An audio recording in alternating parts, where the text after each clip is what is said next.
I kneecapped a Karen in front of a cop. This happened several years ago when I worked as a construction project manager for a company that serviced retail POS systems. The job was for everything from add/remove a register to installing all of the electronics in a newly constructed store. One year, I took camping/off-road vacation in a remote area and was supposed to meet some friends. They called me to inform me that they were about 6 hours late. Since I knew some people at the local grocery store I had recently finished doing the IT remodeling for, I walked over to say hi. When I got there, I found that half of their front end was down. The manager asked if I could help, and since I was just killing time, I told him yes if my boss approved the OT. Anyone who worked in the field was paid hourly, and the OT was approved. And it quickly became apparent that the issue was that the cleaning contractor had dismantled registers, violating their contract, and it was done the night before to make it easier to clean. I went on and fixed all but 2 lanes, and those had damaged power and data cables, and I told the manager I could fix them with parts from the local True Value and Radio Shack if he would reimburse me. I also asked if I could park my truck in the vendor-only spot, since his parking lot was full and I would need some tools I carried in my truck. He agreed, so I got my truck, picked up the items I needed, and parked in the vendor spot. This is important. Both registers needed the cabinets dismantled in order to get to replace the damaged cables. I fixed the first lane and got it operational. Then I moved to the second lane, which was right in front of the customer service desk. I made sure the closed sign was also up and had a 6-wheeled cart that was loaded with a special order placed to block the register. And I was lying under the register belt in order to connect the new cables to the register base when someone kicked me. Then they kicked me again. So I lashed out with a steel-toed boot and hit a Karen in the knee, dropping her screaming briefly as she was knocked out when she hit her head on the cart that she had moved. What happened was that she decided that my lane should be open, then moved the cart, tossed the closed sign on the floor, and kicked me for ignoring her. What she failed to notice was that there was a local cop at the customer service desk asking if they wanted the lifted truck in the vendor spot ticketed. The manager was directing him to where I was to see if it was mine, and they both saw the woman kicking me. The cop called an ambulance for Karen and then asked if I wanted to press charges, which I did, and the store also pressed charges as she had been banned and was violating a no trespass order. She later pled guilty to the trespass and a misdemeanor assault charge after being informed that a police officer witnessed the attack and security cameras recorded it. Then my employer's legal team informed me that I was being subpoenaed for a deposition because she was suing both companies for compensation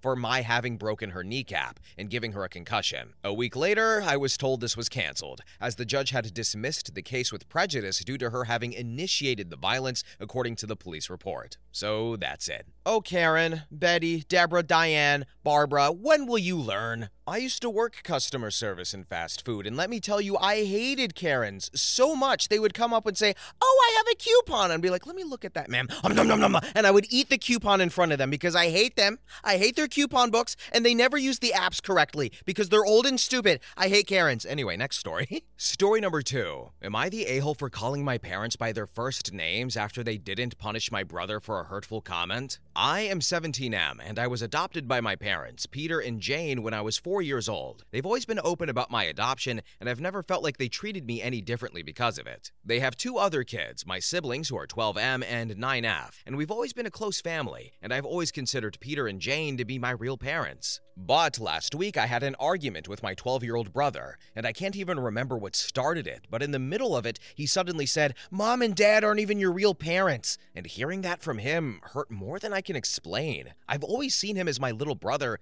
and I never imagined he would say something so cruel. Afterwards, I went to Peter and Jane expecting them to be as upset as I was, but instead of grounding him or making him apologize, they just said he didn't mean it and probably didn't realize how hurtful it was. They pretty much brushed it off, and that made me feel like my feelings weren't important. Since then, I've been calling them by their first names instead of Mom and Dad, and I know it's getting on their nerves because they've asked me to stop, but I've refused. I told them I'll stop when they either punish my brother or at least make him apologize for what he said. If he's going to say they aren't my real parents, then why should I call them Mom and Dad? Now they are upset with me, saying I'm being petty and that I'm overreacting, and my dad has even started calling me princess because he says I'm acting like one. I know he's trying to make me feel bad or embarrassed, but honestly, it just makes me feel worse. From where I stand, it feels like they didn't take what my brother said seriously enough, and that's why I'm doing this. I don't want to feel like I'm making a big deal out of nothing, but at the same time, I can't just let this go without some sort of consequence. What my brother said really hurt me, and I need them to understand that. So, am I the a-hole? Then OP provided more information in the comments section and said, Peter used to call me stuff like that all the time and he knows it pisses me off, which is why he's doing it. He's labeled me as gay for 3 years because I wanted to do ballet until I finally quit. Don't get me wrong, I love my dad. I don't think he's abusive or anything, but he gets like this when he's upset and just says nasty things to everyone. It doesn't happen that often though. I have explained why it's upset me so much, and when I did start crying, that's when my dad started calling me princess. That's embarrassing, but this is the reason why I've used a throwaway account. Update. First of all, thank you so much to everyone who commented on my last post. I didn't realize how much I needed to hear that my feelings are valid, so it means a lot. Since I last posted, things have taken a different turn. My little brother actually came to me and apologized on his own. He looked really sorry and said he didn't mean what he said and that he didn't realize how much it would hurt me. We had a good talk and I honestly believe he meant it. I've forgiven him and we're back to being okay with each other, so at least that's one thing sorted out. But now the real issue is with Peter. I don't know if it's because I've been standing my ground or what, but instead of things getting better, they've just gotten worse. He's still calling me princess every chance he gets, but it's gone beyond just teasing. Yesterday, he actually posted a picture of a bunch of dresses on his Facebook page and tagged me in it with the caption, "Bet you'd like these, princess," and a few of his friends even commented on it, laughing and making jokes about me. I felt so humiliated, and when I tried to talk to him about it, about how hurtful it was, he just brushed it off and said I need to learn to take a joke. Jane, as usual, is trying to play peacemaker, but she's not really doing much to stop Peter. She keeps saying things like, "You know how your dad is, he doesn't mean any harm," but that's not good enough for me. I'm still upset that neither of them took what my brother said seriously in the first place. Now it feels like Peter is making things even worse. It's gotten to the point where I'm seriously thinking about just keeping my distance from Peter, and I've been avoiding him as much as possible, but it's hard when we live in the same house. It's like I'm being punished for standing up for myself, and I'm not sure what to do anymore. My friend said I can come and stay with him,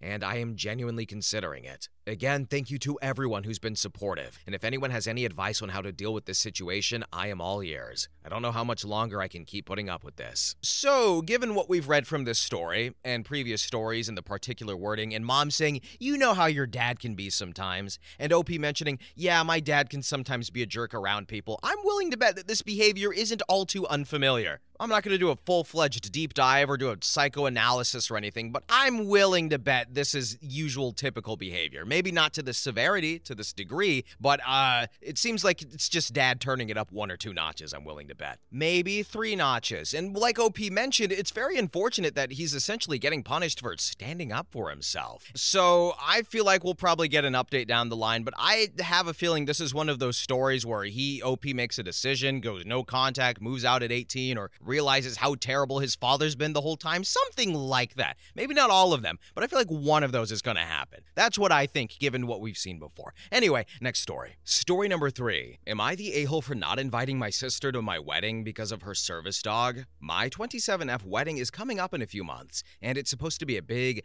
elegant affair. My fiancé 29M and I have been planning it for over a year, and we've spared no expense. The venue we chose is stunning, but also very strict on rules, particularly regarding pets due to its historical nature. They've made it clear that no animals are allowed on the property except for legitimate service animals. Here's where the issue comes in, though. My sister, 25F, has severe anxiety and a psychiatric service dog, a golden retriever named Max, who helps her with panic attacks and other symptoms. Max is highly trained and well-behaved, but he's still a dog, and the venue isn't willing to make any exceptions. When my sister found out about the no-dog policy, she was upset and assumed I would make a case to the venue for her and Max. The thing is, I've been waiting for this day my whole life, and I don't want anything to go wrong. I'm worried that even though Max is a service dog, he could still cause some sort of issues or be a distraction. Also, I don't want to start a fight with the venue that could risk our deposit or the entire booking. So I told her that while I would love to have her at the wedding, I can't have Max there. I offered to arrange transportation and a pet sitter for Max nearby so she could check on him whenever she wanted, but she said that wouldn't work because she needs him with her at all times. She then said that if Max couldn't come, she wouldn't be able to attend, and now she's not speaking to me. My parents are furious and think I'm being heartless, and they said I should be willing to do anything to have my sister there on my special day. Some of my friends agree, while others think my sister is being unreasonable for putting me in this position. So, am I the a-hole for sticking to the venue's rules and not letting my sister bring her service dog? Now, here are some relevant comments. User 1 said, "You are the a-hole. The venue does allow her dog. You are the one telling her not to bring him." Wow, I see you're quick to judge without understanding the full situation.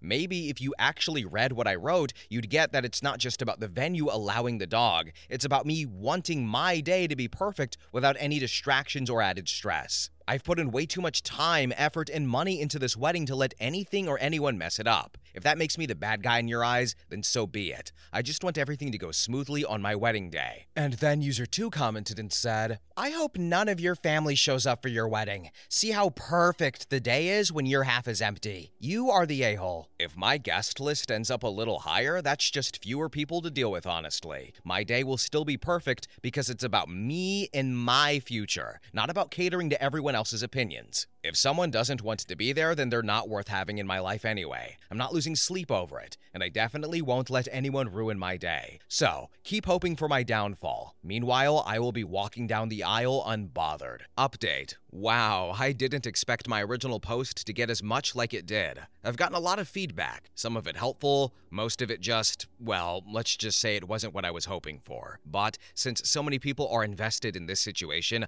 I figured I'd give an update. First off, yes, I was pretty harsh in my responses to some of the comments. I won't apologize for defending myself, but I do realize that I might have come off more aggressively than I intended. Planning a wedding is stressful, and I let that get the better of me. However, that doesn't change how I feel about the situation with my sister and her service dog. After thinking it over and talking with my fiance, we've decided to stick with our original plan. My sister has been informed that if she wants to attend the wedding, she needs to do so without the dog. It wasn't an easy conversation, and as expected, she wasn't happy. My parents are upset, and a few family members have even threatened to boycott the wedding, but honestly, I'm okay with that. It's our day, and we've made a decision that we believe is best for us. I understand that a lot of people think I'm being unreasonable or selfish, but at the end of the day, this is my wedding. I'm not going to let anyone else dictate how it should go. If that means some people don't show up or others think that I'm bridezilla, then so be it. I'd rather have a small, more comfortable event than one where I'm stressed out and worrying about things going wrong. To those who were supportive and offered constructive advice, thank you. And to everyone who thinks I'm a terrible person, well, I guess we'll just have to agree to disagree. Then in the comments section, one user said, "I'm so glad you are not my sister. What a selfish piece of work. Your day or not, Max is still a trained service dog, which you stated the venue allowed. So you are just being nasty at this point." You are really quick to judge. You don't know the first thing about me, my sister, or our relationship. But sure, go ahead and call me selfish and nasty if it makes you feel better. Funny how everyone thinks they're an expert on someone else's life after reading a few paragraphs online. Maybe focus on your own issues instead of acting all high and mighty here. My wedding, my rules. End of story. And finally, user 2 commented and said, "You presented 2 facts which make you unreasonable. The venue allows service dogs. Your sister has a service dog. We have to assume she has a service dog for a legitimate reason. You don't want the dog there. The venue doesn't have a problem with the service dog. Therefore, you're being unreasonable. You could have just said from the beginning, as to eliminate the venue, you can't have your dog at my wedding, sis, even if they allow service animals. Your wedding, your rules, but it probably would have gone a lot smoother if you would have just said it from the get-go." Oh, I was clear from the beginning. I don't want the dog there. Period. Whether the venue allows it or not doesn't change the fact that it's my wedding and I get to decide what I'm comfortable with. If people think that's unreasonable, then so be it. I'm not here to make everyone else happy, and I'm not going to pretend otherwise. If my honesty rubs people the wrong way, that's on them, not me. So I'm going to employ something very rare on the internet called nuance here regarding this story. So first and foremost, it's your wedding. You can invite whoever you do not want. You can say, "Hey, mom, dad, love you. You guys are great. We had a great relationship. Still don't want you here." And, you know, it's her wedding. It's her choice. People would tilt their head and say, "What the hell's wrong with you?" But it's still her wedding. Additionally, I think you can also be right, but also be an a-hole. Again, her wedding, her choice, but I feel like it's kind of an a-hole move. But I also have to applaud her for just unapologetically being herself. She said, "Hey guys, I was a little mean in the first comment section," and then did it again anyway. Girl, what? So, I mean, she knows what she is. And she's being it, and she's like, "I'm not apologizing for it." So I'll give you that. Whatever you are, be a good one. Do I think she's being a bit harsh? Yeah. Do I understand why she doesn't want the dog? Yeah. Do I think I could put her in the a-hole category? Maybe. Probably. But I understand all her decisions. And ultimately, it's her day. It's not like this is a family outing where everybody has equal input, and she says, "I'm not going if there's the dog there." It's her wedding. It's her choice. Again, we're employing nuance. You can be right, but also be an a-hole while being so. And she also finally needs to recognize that there will probably be longer lasting ramifications and consequences of her choices here. So if she's surprised by that, well, then she's dumb. But, you know, if she's prepared for that, well, then she's prepared for it. Anyway, next story. Story number 4. Am I the a-hole for going nuclear and publicly cutting out 2 of my friends? I will try to make this as short as possible, but have to explain a lot, so here we go. My BFF, Sam, and I have been besties for over a decade, and thus I have known him pre-transition. He didn't live in the city I did until about 4 years ago, but when he moved, I helped him get a job, make friends, etc. Some think he is my boyfriend of a year, but the truth is a bit more complicated. 2 years ago, I got out of a very abusive relationship, and when I was on the market, I got swarmed a bit by being asked out by casual acquaintances. Sam posed as my boyfriend to get an especially pushy guy away from me at a bar that we were both regulars at, and we kept it going because 1, he gets pressured by his coworkers and mentors that he is a catch and should date, but he hasn't felt ready, and 2, so I can have some peace as I focus on therapy and healing from my past relationship. Also, our best friend group knows that Sam and I are not really a couple. Another guy like that was Mal, another friend in the group, and he asked me out around 4 or 5 months after my breakup, and I explained that I at least needed a 2-year break from dating to focus on myself and continue therapy, working through my trauma, and take time to focus on me and what I want and all that jazz. He said that he understood, and not even 2 months after that, we found out that Mal and another member of the group were a couple, and now they are engaged. Mal has been a friend for maybe 3 or 4 years. We were never especially close, and I always just viewed him as a member of our 6-person friend group. We only ever hang out with the group and never one-on-one. I guess I'm saying this all to say that Mal is sort of the Flash to my Batman. We get on well with the other super friends, but don't expect too many duo team-ups. Anyway, at a party at my place where many of our coworkers and bosses were present, Sam's boss points to me, and Sam, saying something about how he can't wait for us to settle down and have kids, saying something like, "Come on, Sam, what are you waiting for, man?" And then Mal snorts and clearly muttered, "Man," very incredulously, and said, "Yeah, if you want to call Samantha man, that's on you." At first, our friends thought it was a supernatural joke, as a lot of us love the show. A character is named Sam, and another character calls him Samantha to emasculate him, but then Mal declared that Sam is actually a woman, and provided proof by way of pictures of Sam pre-transition. Mal then made comments about me that I must be a lesbian, I am bisexual, and that Sam and us must actually be a real couple and sleeping together, and he was kicked out of my home. Now being outed as a trans man at work has caused a lot of drama, and Sam was depressed and has stayed with me for a better part of a month. He didn't eat much and lost a ton of weight, and almost never left the house, especially not alone unless to go to work, and has been saying very self-loathing, morbid things here and there, and I've been really worried about him. I won't lie, I was furious, and I'm not an overly confrontational person, and I am a recovering doormat, but this made my whole being boil. I've been focused on being attentive to Sam and trying to channel my angst and anger and ire into productive things. But the friend group is a bit complicated, as most think Mal is a jerk for outing Sam, but some also think Sam is a jerk for not being honest with them. So here's where I am probably an a-hole.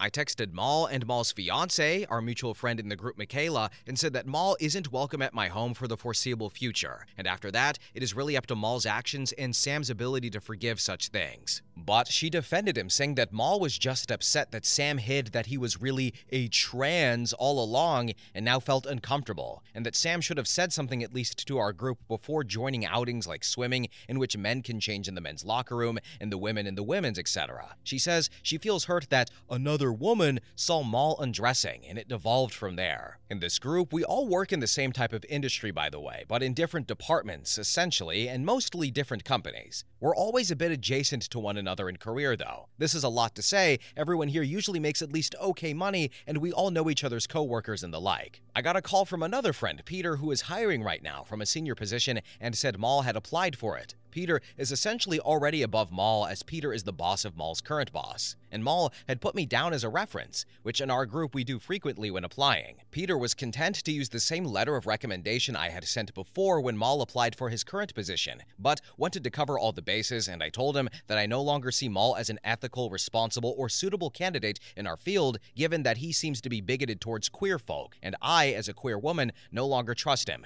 and would not want to work with him if I had any say in it. Peter was quiet and asked what caused this change, and I didn't tell him, just saying recent events have caused me to reassess. This was perhaps a week ago? Well, a few hours ago, Michaela came over to my place and was pissed. And she told me that Mal is getting grilled at work, that HR combed his social media and has brought up posts of his and are now considering disciplinary action with him, and she says she knows it's me. She says Sam literally doesn't have the balls to call the company, so it had to be me. She seemed to think I had a crush on Mal, and he turned me down, and thus I was jealous of her and trying to ruin their lives. She called me desperate and a degenerate, and I snapped and asked her to leave. She then texted me the same argument she had before, and I reiterated over text that I don't want to speak to her or Mal ever again. I screenshotted all of this and sent it to our friend group chat and left the chat. Now I'm getting messaged from almost everyone asking what's happening, but also that I am going nuclear and went too far. I texted Sam, and Sam says he is not ready to deal with the friend group right now, so I can do what I think is right,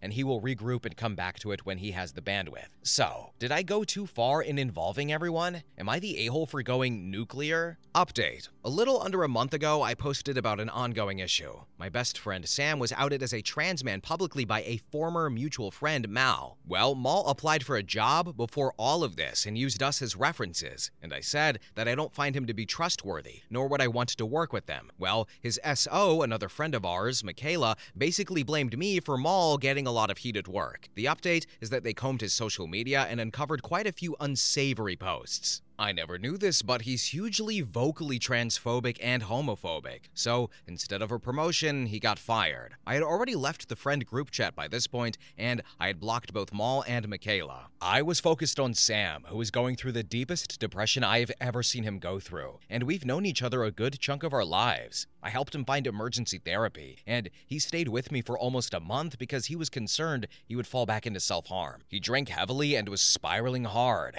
and thankfully he's now on the other side of it all, but it was terrifying, and neither of us got a lot of sleep during this time, and I called out of work a bunch of times out of exhaustion, concern, and just plain numbness. I did catch up with a friend from our old group named D, F30s, at a place that we all frequent a while ago, and she told me that Mal has told everyone that Sam is a woman IRL and that she cosplays as a man. My blood boiled, but then I heard about him being fired, and hey, I'm human, and F him. He hurt my best friend, so in my book, he got off really easy. But of course, about a week after that, I ran into him and Michaela at our local grocery store. I am a creature of habit. That's the store in my community, and I always get groceries on Sundays, walk across the street to Starbucks next door, and have a tea and doom scroll for a bit before biking back home. I saw them, they saw me. I avoided them, got my crap, and walked to Starbucks. Mal, I guess, had stuff to get off his chest, so he ended up there too. He approached me as I waited for my coffee and started on about how I stabbed him in the back and stooped low to do so, and now he has no job. He said he might have to move because of the rumors I spread about him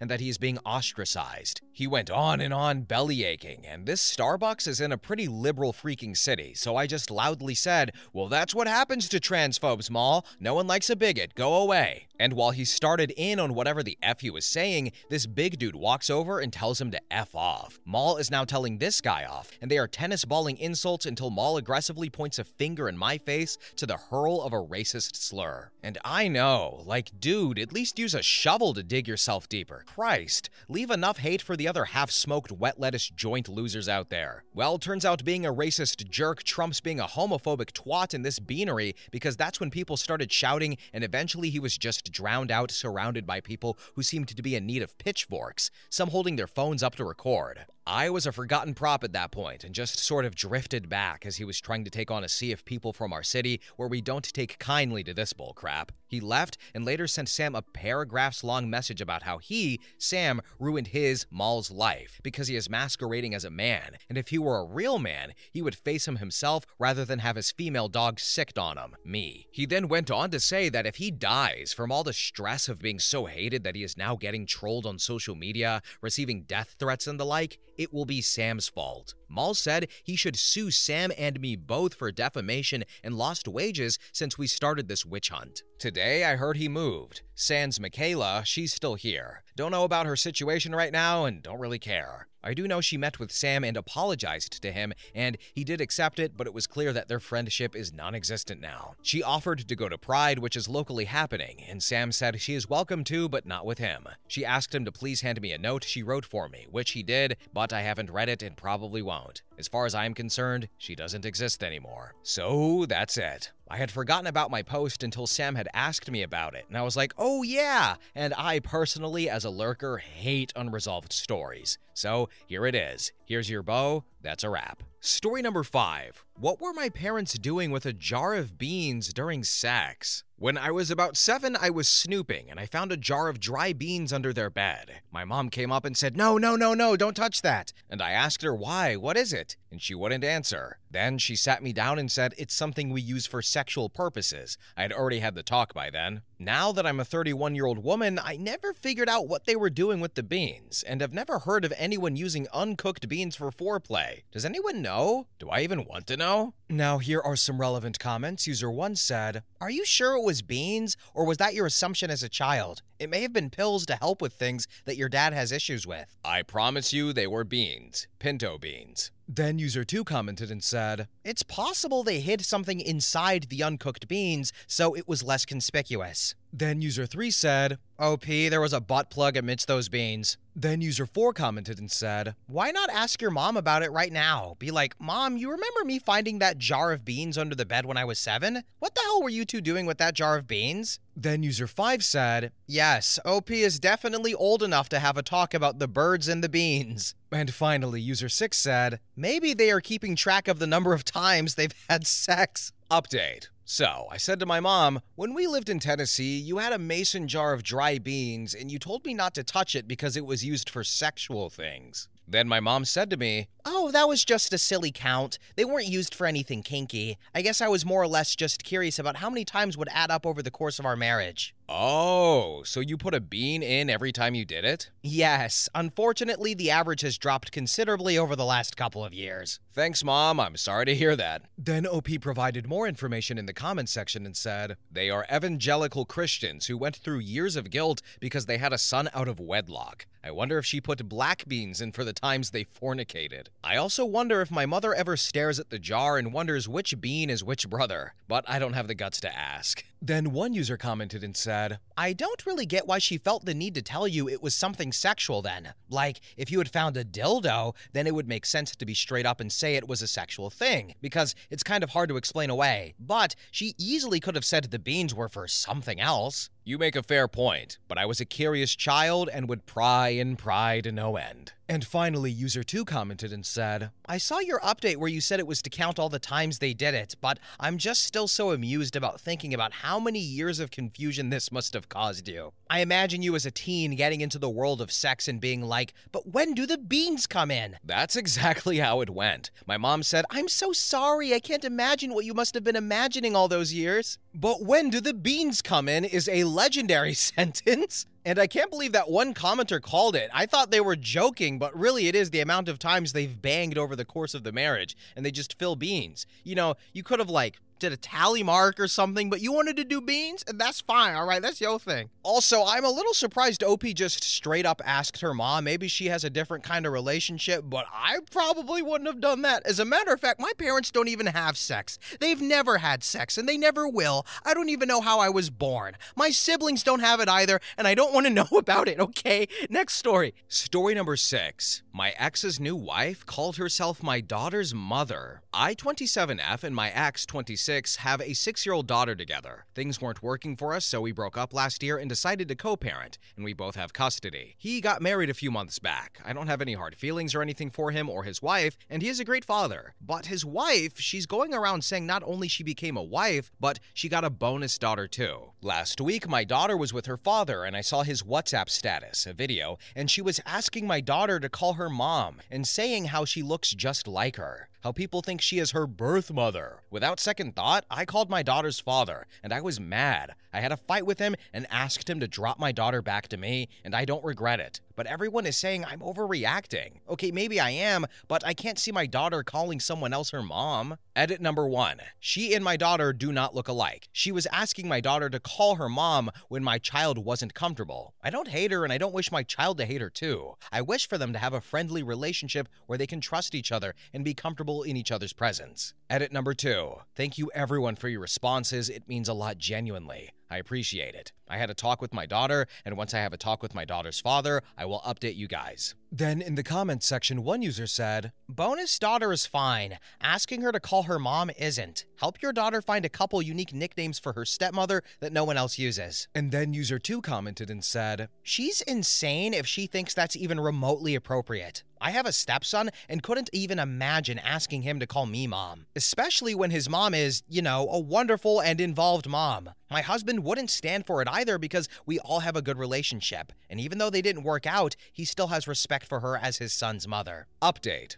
I made a post recently about how my ex's new wife asked my daughter to call her mom. First of all, I'm genuinely thankful to you guys. I thought I was just overreacting and was going to leave the matter without doing anything. Well, I had a talk with my 6-year-old and I'm shaking right now. I don't know, my daughter thought I was going to abandon her? Can you believe it? I was dumbstruck. I felt like I have lost everything in my life. My lovely daughter, the light of my life, she thinks I'm going to leave her. And I asked her why she thinks that, but she was adamant on not telling me. And after luring her, I came to know her stepmother told her that when I will get a new husband, I will leave her and make a new family. That woman, she even said it's only her father who will be with her till the end. Is she insane? I told my daughter that I don't have any plans of getting married again, and even if there's something like that, I would never leave her. She's always going to be my daughter. Truthfully speaking, my daughter still is hesitant. She still thinks I will leave her. And I've taken a week off of me and my daughter, and we are spending it together with my parents. After the little vacation, I'm getting her a counselor too. I also had a talk with my lawyer, and he said we got evidence and everything he can help me to get full custody of my child. I have no intention of dragging my ex to court again, but if there's another incident like this, I won't hesitate. After that, I had a talk with my ex alone, and I told him everything about how our daughter feels, how his wife doesn't know her boundaries. How would he feel if I asked my daughter to call a random man dad? He said he had no idea things would turn out like this, and he only left them alone with the purpose to bond. I feel like he's lying, and I told him clearly that I won't let that woman anywhere near my daughter, and if he is against it, we can just go to court. For now, we have decided that he can meet our daughter at his parents' house, and after some time, if my daughter agrees, he can take my daughter to his home, but it's his responsibility to not let my kid alone with that woman. Then I had a talk with that woman too, and she just started crying, putting all the blame on me, saying I'm jealous of her having my husband. Why would I be jealous of someone having my ex? And I don't have any energy to waste on her petty dramas. About that woman, I don't know why she's doing all of this, but I gave it a lot of thought and only came up with this apparently, but my ex-in-laws are against this wedding, so maybe she wants to get in their good side through my daughter. Or she's crazy. Me though, I just want to make things right for my daughter. I never even came to know that my child thinks she's the reason for our divorce. And many of you guys said he, my ex, got married within a year. Maybe he was cheating. Yes, he was cheating. I came to know about it recently, and truthfully, I don't even want to confront him for this. I just want to leave him peacefully without much drama in my life. Maybe someday I will ask him to get the answers I'm looking for, but right now I just want to focus on myself and my daughter. Again, I'm really thankful to you guys, and I never thought my daughter would think something like this. If it wasn't for you guys, I don't know if I would have ever came to know. Then in the comments section, one user said, you are not overreacting. You did everything right. You talked to your daughter, spoke to your lawyer, spent time with your daughter, set up therapy, talked to your ex, and worked out a plan that protects your daughter against further alienation through her stepmom. Your ex sounds like a jerk in general, but at least he's willing to work with you, for now, and if his parents are against his new marriage, you might want to make sure the ex-mother-in-law also knows about the situation and the deal that you struck with your ex. The only thing I think you could have done better is drive your ex to a vasectomy appointment, because Act 2 of this drama is going to occur when this woman has a child of her own with your ex and turns on your daughter. I had a talk with his parents and they said they don't care about this guy anymore, and they only agreed to let him enter their house because he's going to meet their granddaughter there. Moreover, regarding the vasectomy, I don't think I can force him, but I hope they can take responsibility if they have one. So, I feel like OP did a pretty good job talking to her daughter, talking to her ex, talking to the stepmother while she cries and blames everything on her. And OP sits there with a neutral face expression going like, yeah, I don't have time for this. I have to go do adult things. Bye. Then she throws her jacket over her shoulder and storms out and sways her hips side to side in a dramatic way like in the movies. And then she's like, I gotta go watch 90 Day Fiancé. I don't have time for this. But yeah, it's unfortunate because it seemed like OP and the ex were co-parenting well enough, like she mentioned, but then this lady came into the mix, and I think that final comment raised a concerning possible scenario where the ex and the stepmom have their own kid, and then they turn on the daughter. The stepmom turns on the daughter, or the dad does, and I really hope that doesn't happen. But anyway, next story. Story number 8. Am I the a-hole for confessing to my wife that she's torturing me after she got assaulted? I, 25M, have been married to my wife, 26F, for 4 years. We've been dating since we were teens, we were childhood friends, and at this point we have been together for like a decade. This all started a month ago. I went on my company trip, and my boss urged me to attend the trip because it will help me learn more, and it's a golden opportunity for me. So I told my wife, and she said yes, I should go, it's just for a week, and a few days before my departure, my wife said she's going to attend a party hosted by her friends. I said she shouldn't attend, and then she got mad at me and asked me why I am restricting her. You see, my wife has become quite an alcoholic in the past few months. It has become quite a problem for both of us. So I said, if you drink too much, I won't be around to help you. And she kept saying she'll be fine. But I was adamant. And finally she said she won't attend, and I trusted her. I went with my boss, and after 3 days, my wife called me. I couldn't pick up her call, but when I checked my phone, I saw so many calls and text messages from her, and when I did, I immediately called her, and she kept yelling at me and said, come back right now, come back right now. I panicked as well, and I cut my trip short and went back to her. When I arrived, she hugged me like never before and kept crying and crying, and it took a long time, but she told me she was SA'd. I asked her about the details, and she told me she was SA'd by a bunch of guys after she got drunk. Till this date, I don't know who these guys are, and I asked her multiple times, but she said she doesn't want to tell me, and I asked her to press charges, and she said no, it will ruin her life even more. This has been going on for a month now, but a week ago she went full-on crazy mode. She basically glued to me. Even during shower or bathroom, I see her everywhere. She went as far as locked our house from the inside, and I spoke to my boss and explained,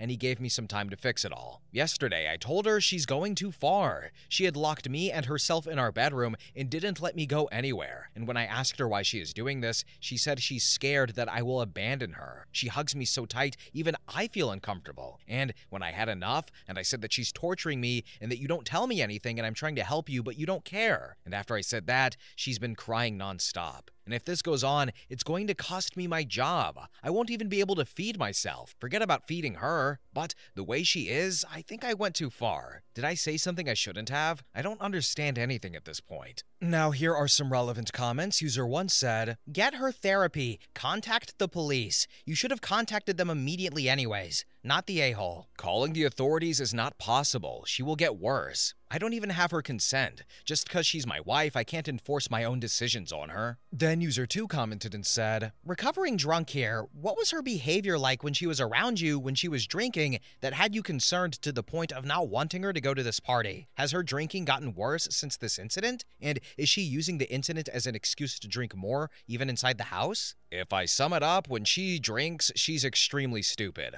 I've often had to clean up after her and put her on her bed. She didn't drink before, and I don't know why she started drinking so much, that not only she's ruining herself, but making it hard for others around her. It has indeed gotten worse after this incident. Then user 3 commented and said, first of all, you never said what her personality is like when drunk. If she was SA'd, please find her some help for both of your sakes. I'm with one of the other commenters. Try to find other people that were at the party and find out what happened. Her personality? As far as I have known her, she has always been obsessed with me. She has always been extremely possessive, even before we started dating. We were childhood friends, and I don't think she would cheat on me, especially since I know how much from the beginning she was thinking and talking about me. That's all I know, to be honest. At this point, I can't even think straight and make any sense of this. And finally, user 4 commented and said, grow a spine and talk to the friends. Find out what happened. If your wife won't talk, you need to know. Be a husband/partner. This is what caring is, not just going along with what she's comfortable with. You do what needs to be done. If I go behind her back and contact her friends when she told me not to, and she comes to find out that I went behind her back, then I will be the one who will suffer. Right now, I might even lose my job if this goes on.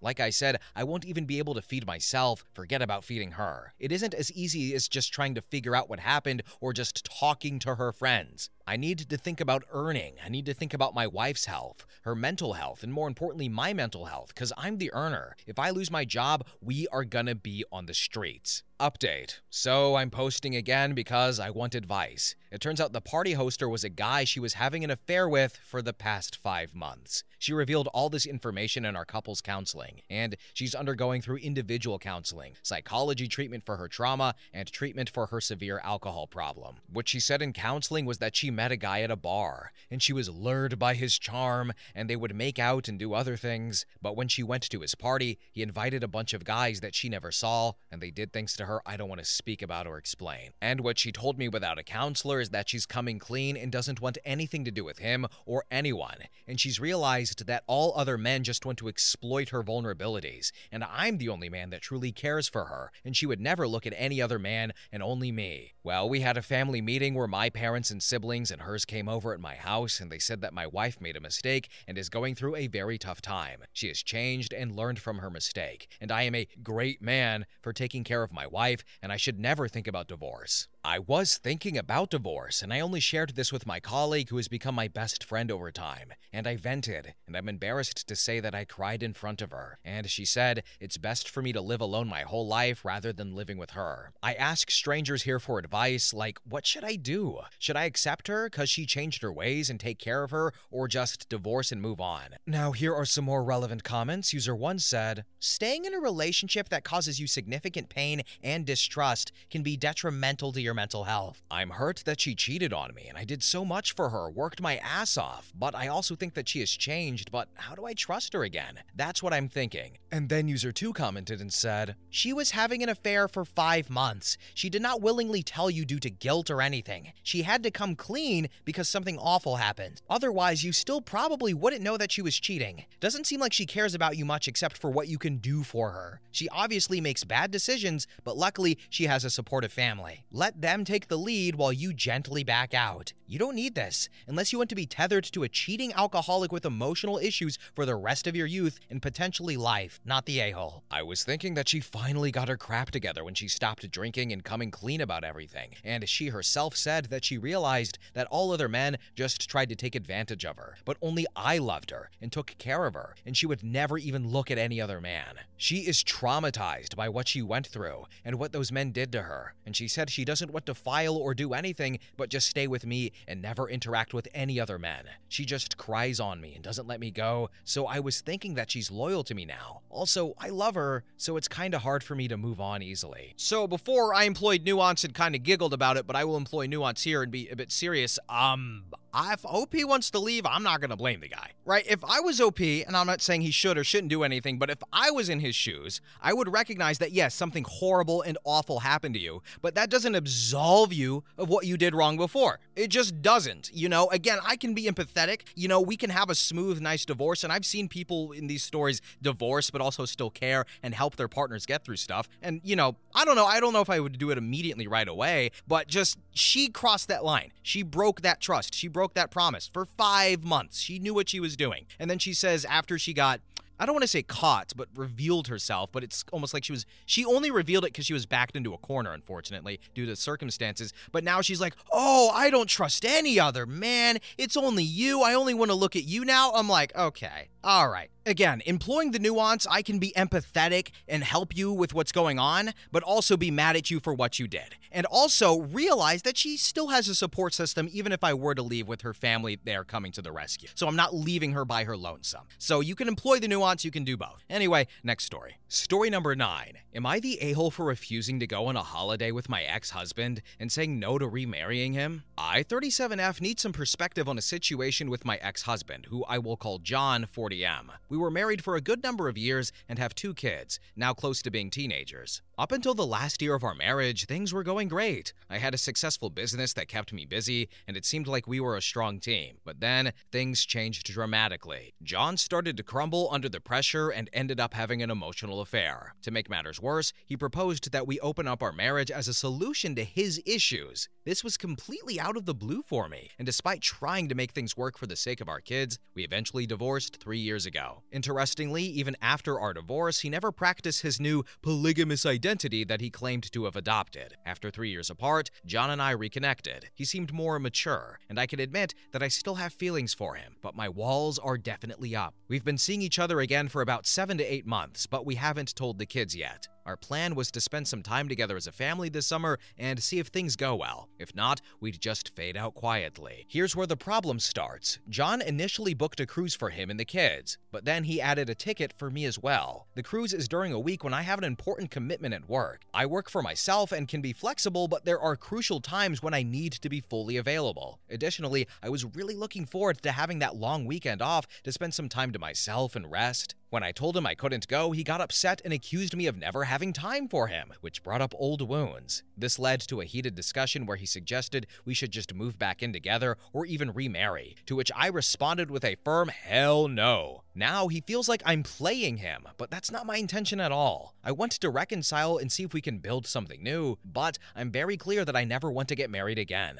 Am I the a-hole for refusing to go on the holiday and being adamant about not wanting to remarry? I'm just trying to protect myself and my kids while seeing if there's a future for us. Then in the comments section, one user said, "Not the a-hole. It's completely understandable that you're weary about remarrying. You were cheated on after all. As long as your intentions are made clear to your ex, it should be fine. He is being unreasonable asking you to drop everyone for him." I've told him since day one that unfortunately I am not looking to remarry. Be together and move in? Yes, after at least 2 years and the kids agree and are happy about it. And I understand that he feels that maybe I am slow on purpose, but I am not. I love the guy, but I am more cold and pragmatic now. Update. To make it brief, I had a conversation with John, and he was sorry for the way he spoke and arranged a last-minute holiday. We touched on the subject again of me not wanting to remarry, and he asked me if I was dating and meeting another person, an ideally perfect man, would I marry him? And my answer is that probably. That, of course, saddened him, and I reminded him of how badly we managed out marriage and how quickly he wanted out. So why would I fully trust him with vows again? Which he said it was a good point. But he changed and is a better person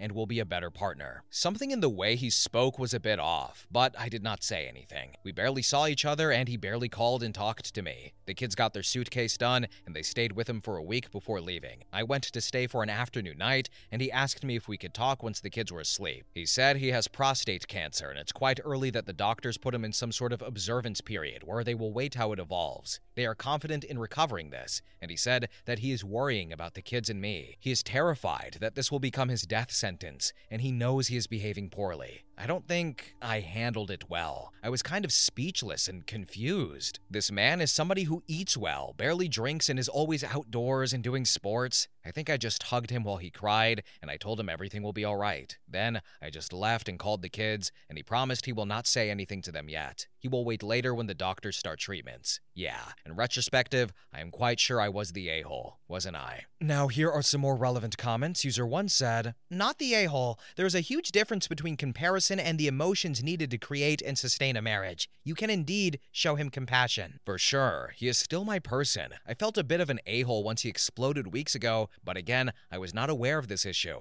and not aware of how much he was affected by it. And finally, user 2 commented and said, "Not the a-hole. This is tremendous news for anyone. He's probably viewing his mortality and questioning his life choices. But wanting a do-over to fix things is not on you or your responsibility to give him another chance unless you want to. I'm also wondering if he's looking for you to take care of him while he goes through this. Again, not your responsibility. You have nothing to feel guilty or sorry for." Well, we have been dating again, but I don't know. I feel like I understand his stress and confusion. For now, it seems like it's in the very early days, and he could be going towards a total recovery in a year or so. But I am afraid if he takes this to push my buttons, and then I will suddenly be back to the same position where I was when I was married to him. So, I don't know about you guys, but I don't feel like OP is the a-hole. I feel like we need a different subreddit because people will go on here and be like, hey, this person called me 89 racial slurs in a row. Am I the a-hole for sticking up for myself? Like, girl, you know you're not. I think, again, employing nuance, that's the word of the day today, she can feel bad about blowing up on him, but she's not the a-hole for not wanting to jump back into a marriage. You're not the a-hole for that. And as for the rest of the stuff, that's not really for Reddit to figure out, I think. Like, these are emotional, romantic feelings and, lingering feelings and new feelings that's really up for her and the ex-hubby to resolve. They're dating again, they still care for each other, and, maybe he wants to move a bit faster and she wants to move a bit slower, but, like, I think she just needs to stick to her guns, and, they're already consoling each other and caring for each other, so I don't know, they just need to find a compromise, but I feel like this is not really a thing that Reddit can solve, if that's what she's here for in the second update. But anyway, next story. Story number 10. Will I be the a-hole for divorcing my wife because she wants to have a child? English is not my first language, so I apologize for any mistakes. And also, I'm a mess right now, so sorry if this doesn't make any sense. 6 years ago, I, 28M, got drunk at a friend's wedding, and a woman, Anna, 39F, whom I had rejected multiple times throughout the night, ended up forcing herself on me while I was nearly passed out. It was a whole mess, and I fell into a deep depression.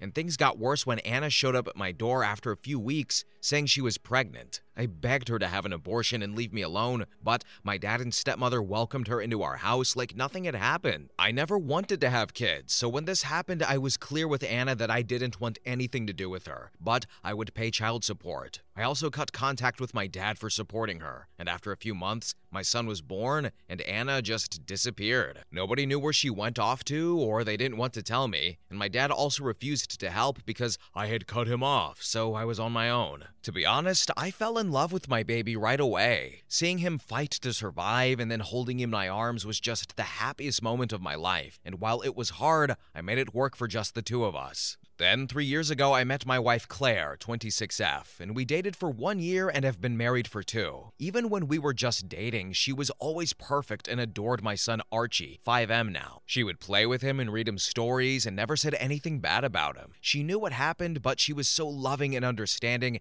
and I thought I had won the lottery by meeting her. The same happened when I met Claire's family. Everyone was so welcoming, and they loved Archie so much, and they offered to babysit him and even took him on vacations so Claire and I could have a weekend to ourselves. A few weeks ago, I told Claire that I wanted to have a vasectomy so we could have a better sex life, and she asked me if I was really sure, and when I said yes, she got very quiet and changed the subject. Now, even before we got married, I was very clear that I didn't want any more children. At the time, she said she was fine with that because we already had Archie. I knew she was upset though, so I brought it up constantly until she finally admitted that she was hoping I would change my mind so we could have another child. Claire said she understood why I didn't want kids in the first place due to my childhood, but that I had become a perfect dad to Archie, and I'd be a perfect dad for our second child too. She also said she had asked him if he wanted a little brother or sister and had been very excited about it. I got upset when she said this and accused her of trying to manipulate my son, so we ended up having a big fight about it. The next day, she apologized, but she still wanted me to think it over, and she said she'd support me no matter what I decided, but that this was important to her. And I told her that I was hurt because she had never mentioned this before, and she just said that she was allowed to change her mind. Finally, she told me that we should talk with her parents so I could hear from them before making a decision. I admit I freaked out because I didn't want to discuss my sex life with my in-laws, but she assured me that she had just told them because they were close, and she was looking for advice on how to bring it up to me. Anyway, last night we had dinner with her parents. We visit them every other Thursday since that's my father-in-law's day off, and it was a disaster. I explained how I'd never wanted kids until Archie was born, and how even then, he was the exception. For their part, they told me how much Claire wanted to have a child of her own, and how this could be good for all of us. Where things got messy was when they said they wanted to have their first grandchild. I told them that Claire and I had been talking about her adopting Archie, and then my mother-in-law said, "But he still wouldn't be my real grandson." and they also said how they loved my son, but they couldn't love him like a real family member because they were not related by blood. Finally, my wife said she was having second thoughts about the adoption because Archie already had a mom,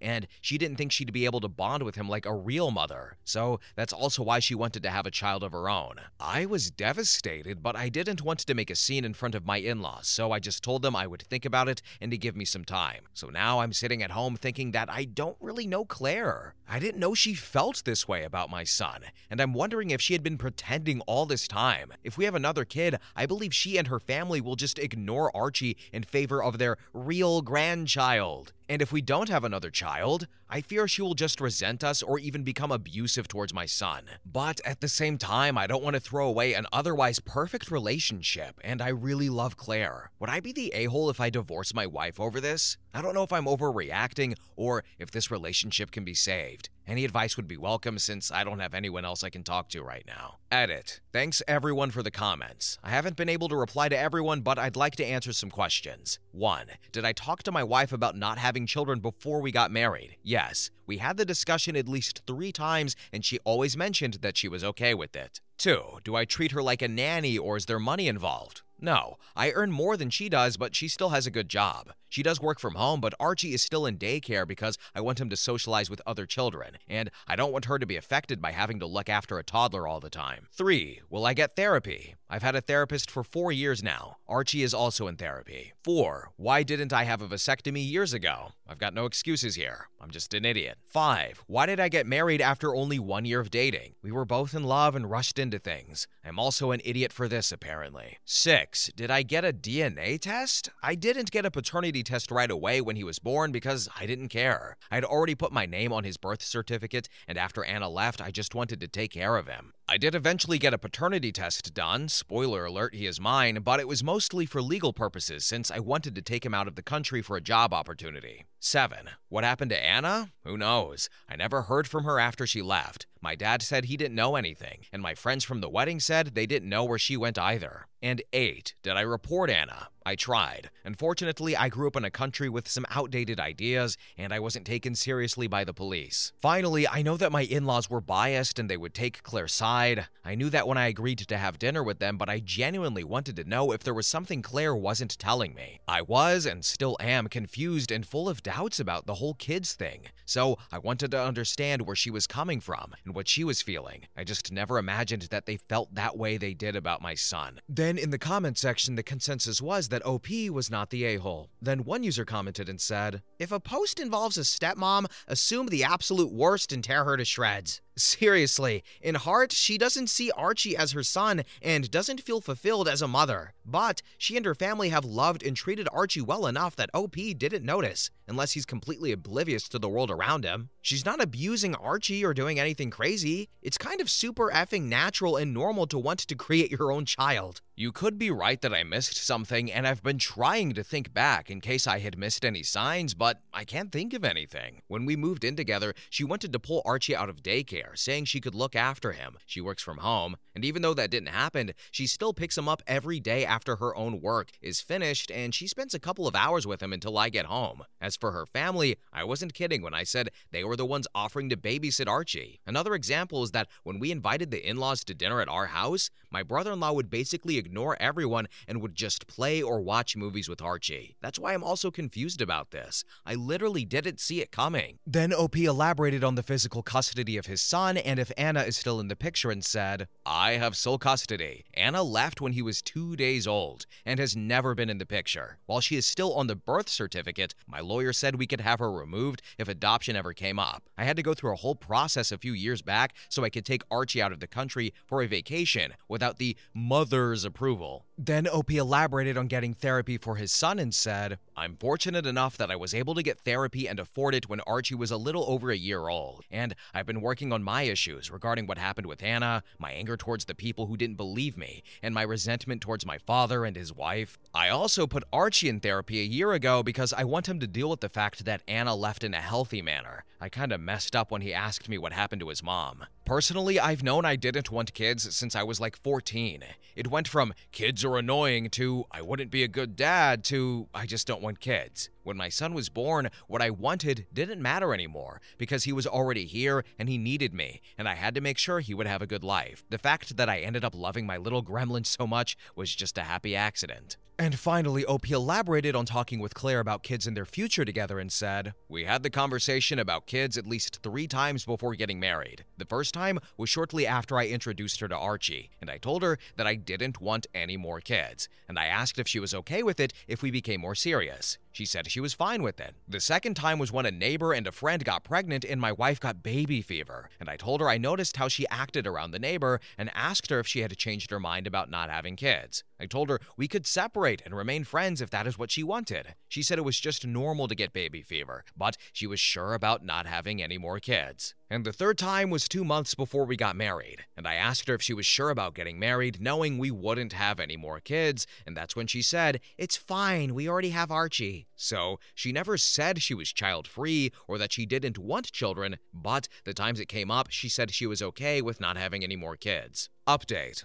I appreciate everyone who took the time to read my previous posts and commented with advice, and I was happy to see so many people sharing their own experiences as step-parents or stepchildren and those who tried to put themselves in my wife's shoes. It gave me a new perspective, and that helped a lot. I also saw some people asking for an update, so here it is. Since Archie plays football every Saturday, I asked a friend of us, whose son is also on the team, if she could look after Archie for a while, and I wanted to have this conversation with Claire without my son present in case we started arguing again. So we just headed home to tail after the game ended, and I know a lot of people said I should just divorce my wife, both to protect my son and to let her move on, but, and please don't be mad at me, when we sat down to talk, I wasn't ready to give up on my marriage just yet. At that moment, I was willing to compromise with Claire about a second child as long as we got couples therapy to address her and her family's feelings towards Archie. Even after the initial fight, when I said I wanted a vasectomy, I was mostly confused about what to do since I just wanted my family to be happy. Anyway, I started by asking her to explain why and when she had changed her mind, and Claire started to apologize right away and told me that she had always dreamed of having a big family, and she said that she tried to convince herself that she could accept not having children because she really loved me,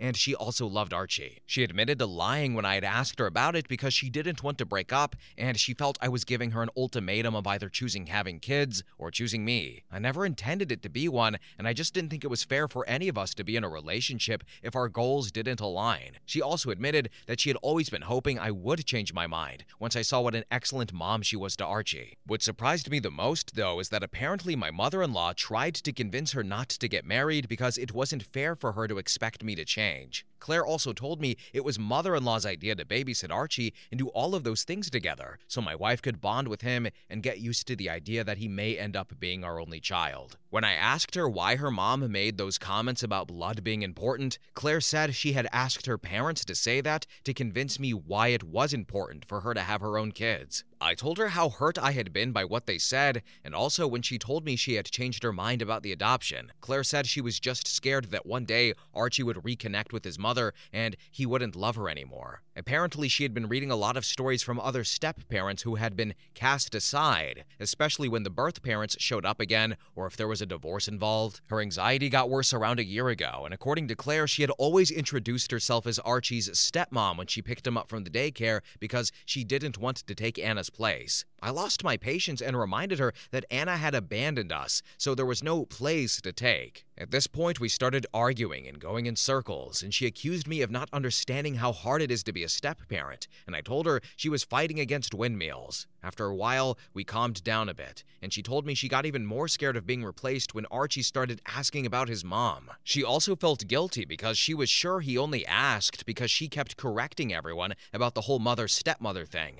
She also said I made it worse because I didn't tell him the truth about Anna, and I tried to sugarcoat things by telling him that his mom felt guilty because he had been born very sick and she didn't want to see him suffer. Honestly, I just didn't know what to tell him because I didn't want him to feel sad about being abandoned, and Claire accused me of still caring about Anna, and that's why I didn't want to paint her in a bad light? When I told her I just panicked and made up a lie in that moment, she said I should have just refused to answer and take Archie to a therapist, We did get him one the same month, and that's when Claire said I should have tried to find Anna so we could split custody and Archie could be with his real mom. And I admit, I lost it and started yelling at her that Anna was just a horrible person and that if it were up to me, she'd never see Archie. She had SA'd me. She had tried to manipulate me when she got pregnant. She had abandoned my son right after he was born, and after all these years, she had never bothered to reach out. Claire yelled back, saying I couldn't understand what a woman goes through, and that maybe she left because of PPD, and that I made it worse by just giving up and moving to another country where Anna couldn't find me. I said that wasn't the reason why we left, and she knew it. I also told her how everyone who knew me back home had my contact information and my address, so it's not like I was hiding. But what finally broke me is that she said it was my fault, that Anna left because I refused to step up and do the right thing by marrying Anna. And she tried to apologize right away and said she didn't mean it, but I just told her to leave and that I wanted a divorce. I'm ashamed to admit it, but I just locked myself in Archie's room and started to cry like a baby until she left. And she just packed some stuff and later sent me a text message saying she would be staying with her parents. The rest of the day was a blur, and I went to pick my son up briefly afterwards and told my friend I was getting a divorce. She and her wife hugged me and told me they would support us in any way they could, especially if I needed someone to look after Archie. I spent the rest of the day with him, and we decided to have a piamata, just the two of us. We ordered pizza, played with his new toys, and watched some movies until he fell asleep. And since I can't sleep, I thought I would write this update to vent or something. I feel like my life just imploded and I'm so heartbroken. I don't even know how Archie is gonna take it, so that's also gonna be hard. Anyway, I guess this is my final update since there's nothing else to say. Thank you again for all the advice. Now here are some more relevant comments. User 1 said, "You made the right call. You gave her one more chance than many of us would, and she blew it in the most clear-cut, worst way possible. I cannot imagine someone who promised to be your lifelong partner taking your SA or a lifelong stranger's side over yours. Don't feel bad about the divorce. You are doing the right thing, not just for yourself, but for your son. That woman wanted to invite the SAer who abandoned him back into his life so she could crush his heart again. By the way, I hope you have and will go after Anna for child support." Then user 4 commented and said, "Stand strong, OP. She's made it clear that Archie would be treated differently. Even after trying to backpedal about the blood ties and doubts about adoption, she still brought up how Archie should be with his mother, at least part-time, and that you should have tried harder to keep her around to be Archie's mom. She's saying she wants her own child. And her saying that you should have just stepped up and married the woman that assaulted you? That's just vile. SA is still exactly that, regardless of what gender the victim is. You aren't any less of a man for not getting over it and marrying your assailant. If anything, I commend you for standing strong for both yourself and for your son. Protect your son since she has been manipulating him about a sibling, and God knows what else she might have been saying to him. This is not someone you want your son around." So, I'm gonna be honest, given the track we were on up until a certain point, I really thought OP was gonna, be open to having that second child, right? Going to the couples counseling, talking things out. I thought that was gonna happen, not out of just naivete, but I just thought that's where this was going, and oh boy, she crossed the line. I think she crossed it 3 times, dare I say. She told him to step up and marry the woman who SA'd him and abandoned him and his child after 2 days. Girl, what? No! That was like the final third line that she crossed. Just unbelievable. There's some times where you just say it and you're done. You realize you're done. You're out. That was just, oh my God, she hit the nuclear button. If anything good came out of this is that at least she revealed who she was. At least she revealed her intentions. She revealed what she thought really about Archie and the whole situation. So I guess that's the good thing here. And now OP has that information and he's acting on it. Divorce City. Anyway, next story. Story number 11. An update 1 year later. I'm rethinking having a child with my wife because of what I just found out about her dad. Am I the a-hole? My wife, Jessica 32F, and I, 30M, have been married for 2 years and are trying for a baby. Jessica has an older sister, Mary, that she isn't close to. She told me that they had a huge falling out over some family drama and just don't speak anymore. I asked a few times about the entire situation, but she would say she doesn't like talking about it and doesn't think it's important. It was Jessica's birthday yesterday, and we were all over at his house to celebrate. Her sister Mary made an appearance and there was a lot of drama. And long story short, she called Jessica and her brothers out for still associating with their dad when they know that he is a child predator. No one was paying her any mind, and I was really confused on what the hell was going on. When Mary left and Jessica and I went home, I asked Jessica what the hell happened. She said that when they were kids, Mary used to claim that their dad used to SA her. I asked her if it's true, and Jessica was stuttering a lot, and she said she knows her dad used to do bad things, but that Mary cut them all off when she turned 18 and moved out. But then I asked her if she is admitting that she knows her dad was a child predator and did things to his own daughter. She said he doesn't do it anymore and he was just in a really bad place in his life, and he apologized to Mary, so there's nothing else anyone can do for Mary. And I was honestly appalled. I also feel so terrible for Mary. Jessica made it seem like Mary did something wrong and deserved to be basically exiled from the family. I could have never imagined that this is what happened. I asked if she expects me to now be willing to have that man around our future children, and then she started shouting at me, saying I'm judging him off of something that happened 2 decades ago, and whether I like it or not, he is going to be our child's grandpa, and he will be in their lives. I said if she insists on it, I think we need to hold off on having kids and have serious conversations about it. She's extremely angry at me, but I don't know how I could better react, to be honest. This feels like a huge deal that she is minimizing. Am I the a-hole? Now here are some relevant comments. User 1 said, "Not the a-hole, and run. Please talk to someone from RAIN. They are an organization for victims of SA. This is not something minor like occasionally being crabby with your kids on the morning you have a migraine. This is a crime. I know a victim of child SA, and many years later and thousands of dollars in therapy, this woman is still hurting. You need to get out now." I wish I could accurately describe how Mary looked and sounded when she was going off on her siblings that day. It actually sent shivers down my spine. She looked so angry but so defeated at the same time, all while they were looking at her like she was crazy. I still can't wrap my head around it. I went to reach out to her and check if she's alright, but I don't know how appropriate that will be. Then user 2 commented and said, "Not the a-hole. Someone who has glossed over child SA? Would she want to leave a future child of yours with grandpa for the night?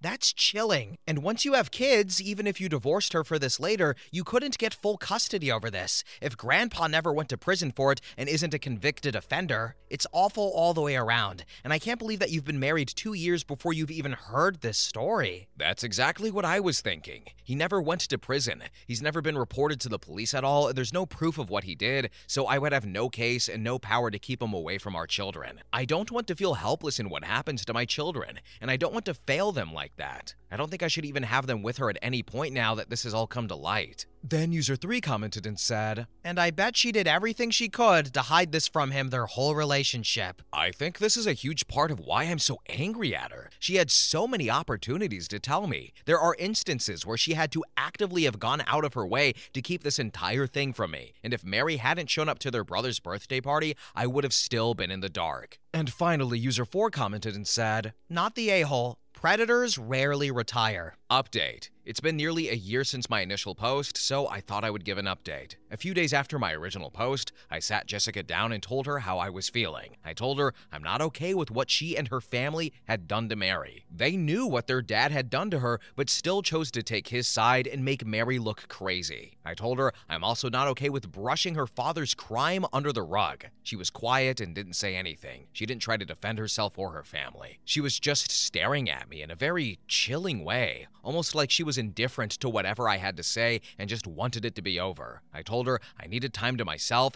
and I would leave and think about what I wanted to do. Suddenly, she was paying attention. She seemed shocked and panicked. She started begging me not to leave, saying I'll get over it in a few days when we get back to how we usually are and settle things down. She said all families have skeletons in their closet and that this can't define our marriage. I said no, and I left the house for a few days. I ignored all of her calls and those of her family. I reached out to Mary on Facebook and I wrote her a lengthy message about how I had no idea what she had been through and that I'm so sorry for how her family treated her. I told her to reach out to me if she ever needs anything. She got back to me and asked me if we can meet for coffee, and we met up the day after. At first it was small talk, then she asked if I would be okay if she told me her version of events. I said of course I would, and she spoke to me about it. Everything her dad did and how her family treated her after she told them, and I felt physically sick. She even told me stories about how Jessica told her friends that Mary has a mental condition that causes hallucinations, and that just in case Mary starts rumors about their family, that's why. A lot of people still believe Mary has a mental condition because of Jessica. I knew after that talk that I had to end things with Jessica, and I went over to our house and told her I want a divorce. I told her I cannot stand the thought of being her husband and a part of their disgusting family. All she did was cry and ask, "All this for her?" And I knew then that she hadn't changed. She was still the same person that did all of those things to Mary, and she was still doing them. We're not officially divorced, but we haven't been together since, and we are going through the process. It's just taking longer than I thought to get it finalized. Mary and I have become friends, and I invited her to a birthday dinner my family was hosting for me, and she hit it off with my cousin. He's crazy about her, and she seems really happy with him too. He keeps asking me if it would be too early to propose, and I have to tell him to not scare her away. But they have a really wholesome relationship, and I'm really happy for them. As for me, I'm just surviving. Divorces are tough, but I know I made the right choice. Thank you to everyone that responded and gave me advice. I really appreciate it. So,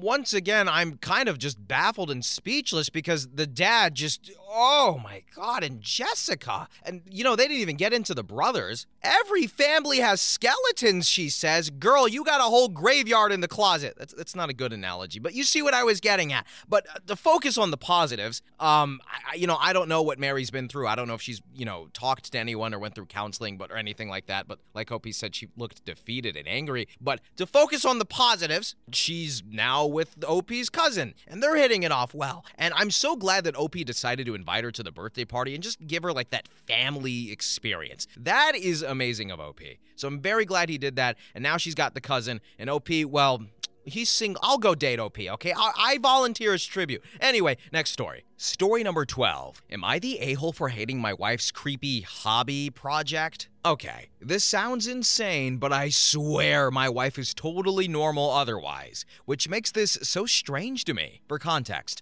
we're both in our late 30s and live in a pretty typical suburban neighborhood where we all know each other. My wife has always loved trashy movies and shows about infidelities, and she eats up true crime about spouses killing their cheating partners too. She just says something about it makes her morbidly fascinated, in her words. Well, a couple of months back, we had a scandal in our neighborhood where a married couple in the neighborhood divorced because the husband cheated. No, there wasn't a murder or anything like that, but she became obsessed with learning every detail from every neighbor. No matter the occasion, be it a baby shower or cookout, she would bring it up hoping there would be any new information. A month later is when I stumbled on the board in her home office. I was doing some cleaning and I found a massive bulletin board facing away leaned up against the wall. Curiosity got the better of me, and I turned it around to find a literal effing conspiracy board of all of our neighbors' pictures with lines of yarn connecting each other, like the effing Pepe Silva meme from Always Sunny in Philadelphia. I was totally confused and asked what this was, and she told me it was a hobby she had started recently where she would track rumors or likely candidates for cheating on the board. The yarn represented who is possibly cheating with whom, and she had clearly gotten all the images on Facebook or some social media and printed them out, and even had a few sticky notes with details. I told her this was creepy and insane, and she said maybe if I was doing it as a man, but she is just having harmless fun as a hobby, and she wouldn't be crazy and try to oust anyone based on rumors. She just likes feeling like a detective. She told me to view it like a creative art piece. I was still super weirded out, but let it go, or tried. I thought about it a lot, and well, every now and then I admit to checking the board when cleaning. But just a couple of days ago, I looked to see that now I was on the board, with a yarn attached to a neighbor's wife that I am casually friends with? I asked her why she would add me if she thought I was cheating, and she said that was a different yarn color for potential matches for cheating? She said if it makes me feel better, she was planning on adding herself to the board soon. Well, I got pissed and kind of lost my temper about it, and I told her to get rid of the board or our marriage will be in trouble, and things have been super rocky since. Sorry for the long post, and I'm starting to feel bad, and it hit me more than usual this morning. Should I apologize to her? And before you ask, no, I don't suspect her of cheating. Honestly, I wish she was because it would at least make more sense than this. So, am I the a-hole? Update. Anyway, Jesus Christ. Firstly, appreciate all of the concern and not the a-holes. It gave me the courage to approach her and tell her that while I may have overreacted by threatening our marriage, I think it is a creepy thing to do. She apologized and said she would get rid of the board, and I thought we were good. Then, literally 2 days later, crap hits the fan. Our happily married next-door neighbor finds a woman's bra under the bed that does not belong to her. It doesn't take long for the whole neighborhood to find out. Well, my wife is giddy, like jumping up and down for joy, and she shows me the board, which she still didn't take to the trash like promised. And of course, the husband was marked with yarn, meaning he was likely to cheat. She told me the board was accurate after all, and maybe she should keep her hobby around. I was definitely suspicious, so I looked at the board again later. It looked different from the last time I saw it before the latest scandal. Instead of the yarn connecting to another neighbor, the cheating husband's yarn connected to a post-it note with a question mark. Firstly, it was the only question mark there, and I swore it wasn't there last time I saw the board. So either she changed it after the cheating to prove a point, or slightly before it happened, which made me even more suspicious either way. Now, I felt like I was the detective, and I was going crazy, and I went over to the cheating husband's house to ask a few questions, and the wife was staying at her parents', so it was just the two of us. I asked him if he actually did it, and he said no, he would never. Then I asked if my wife had been over recently, and he said one day while you were at work, his wife asked her to water a plant that they had while they were both away, and told her where the key was. So yes, and I immediately raised an eyebrow. I asked if he still had the bra, and he was getting nervous and told me not to get the wrong idea. And I said, don't worry, he still had the bra though. And I looked at it, it was my wife's. But one I knew she almost never wore because it was from a lingerie set I bought her one Christmas that she said was uncomfortable. I told my neighbor I needed to talk to my wife and ran out, but I told him not to worry. I approached her with the bra and asked her what was going on. She played stupid, but I told her to cut the BS, and I asked if she had either cheated on me with him or planted it there. Either way, she was in trouble, and she confessed to planting the bra and said it was to make me admit that her hobby was valid or something, and I flipped on her. I said this was way worse than her cheating on me because instead of ruining just our marriage, she ruined our neighbors and ours. And I demanded she call the wife and admit to everything, even sending pictures of the board. I even showed the woman the Reddit post, which actually helped convince her that my wife had planted it rather than cheated with her husband. And well, they made up now, but I have no idea what to do. I am barely speaking to my wife, and it is only a matter of time before the entire neighborhood figures this out. I seriously need advice. Then in the comments section, one user said, I honestly refuse to believe this is real. Your wife is actually nuts. This is insane behavior to have. Then user 2 commented and said, I was thinking just the opposite, that no one is so original, it's got to be real. No AI is going to come up with this insanity. That's left to humans. This is one of those times, even regardless of these comments, I was like, this is so absurd. Is it real? But also, it's so absurd it could be fake. Like, I don't know. This is on a thin line of yarn and multicolored string. I do know that I've met a lot of ladies who love their true crimes and murder mysteries and stuff like that, so I don't know. But, like, this is 10 steps over the line. Once again, someone has crossed the line. Baby girl, you need help. There's something really funny here about the wife becoming her own detective, and then the husband not being pleased with what she's doing and questioning her morals and becomes his own detective while he researches her own investigation. He's like, something doesn't add up here. This is ridiculous. Anyway, next story. Story number 13. Something happened between my 37F husband, 39M, and my best friend, 36F. What do I do now? I can't even think straight right now, I'm sorry. We, 37F and 39M, have been together for 15 years, married for 12, and we have 4 kids. We've always had a wonderful, loving relationship and have both been amazing partners to each other. My mom is not doing well health-wise, and I flew out to her with our youngest on Friday morning, and we will be flying back tomorrow night. A few hours ago, my best friend called me crying and saying that she got into a major fight with her husband after she found out he cheated and asked if she could come over. She had forgotten that I wasn't in town, and I talked to her for a little while and tried to calm her down. I also called my husband explaining the situation and asked if it was okay for my best friend to spend the night in our guest room, and he was fine with it. I took our iPad with me to keep our youngest entertained while at my parents' place. It is logged into my husband's Apple ID email, so his messages and calls show up on it. Well, when I put it to charge, I saw tens of messages from my best friend and my husband. I found it strange since they were supposed to be under the same roof, and I knew it was wrong to snoop, but I ended up reading the messages anyway. Long story short,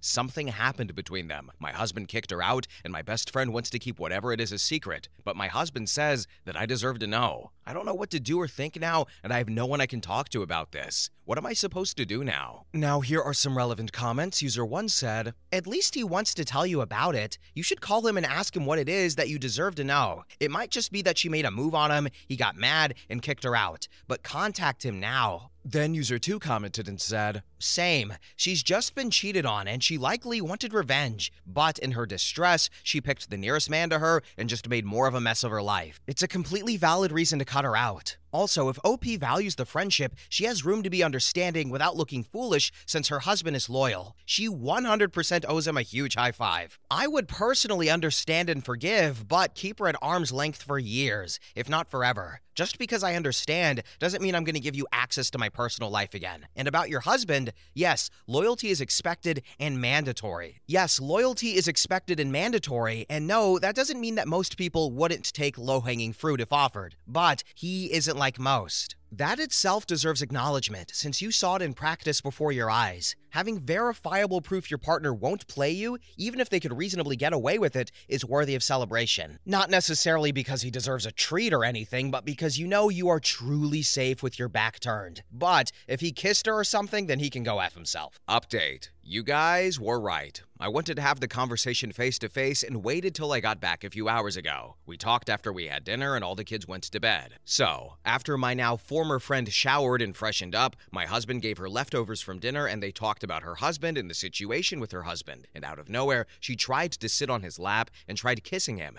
And my husband pushed her off and she tried again. And he told her that she had to leave. My husband admitted that he was tempted to call me late last night, but didn't want to add more to my plate while I was with my mom, and wanted to physically be there when he told me. I haven't spoken to her since, and she is back at her place and her husband is not there. She's been very apologetic and is saying that she wasn't in the right headspace and made a mistake trying something with my husband and is begging for me not to break apart our friendship. To be honest, I feel bad for her, but she knows how much I love my husband and my family, and she was willing to ruin everything, and I can't forgive that or rationalize it. Story number 14. Am I the a-hole for refusing to let my sister, F27, announce her pregnancy at my wedding after what she did? I, F30, got married last weekend, and it was supposed to be the happiest day of my life, but drama unfolded, and now my family is split in half, and I need to know if I'm the a-hole or if my reaction was justified. Backstory. My younger sister, F27, let's call her Lucy, has always been the golden child of the family. She's smart, beautiful, and has always been the center of attention, whether it's her birthdays, graduations, or other significant life events. I've always felt like I was living in her shadow, but I've never said anything because, well, she's my sister, and I love her. Lucy got pregnant a couple of months ago, and while I'm genuinely happy for her,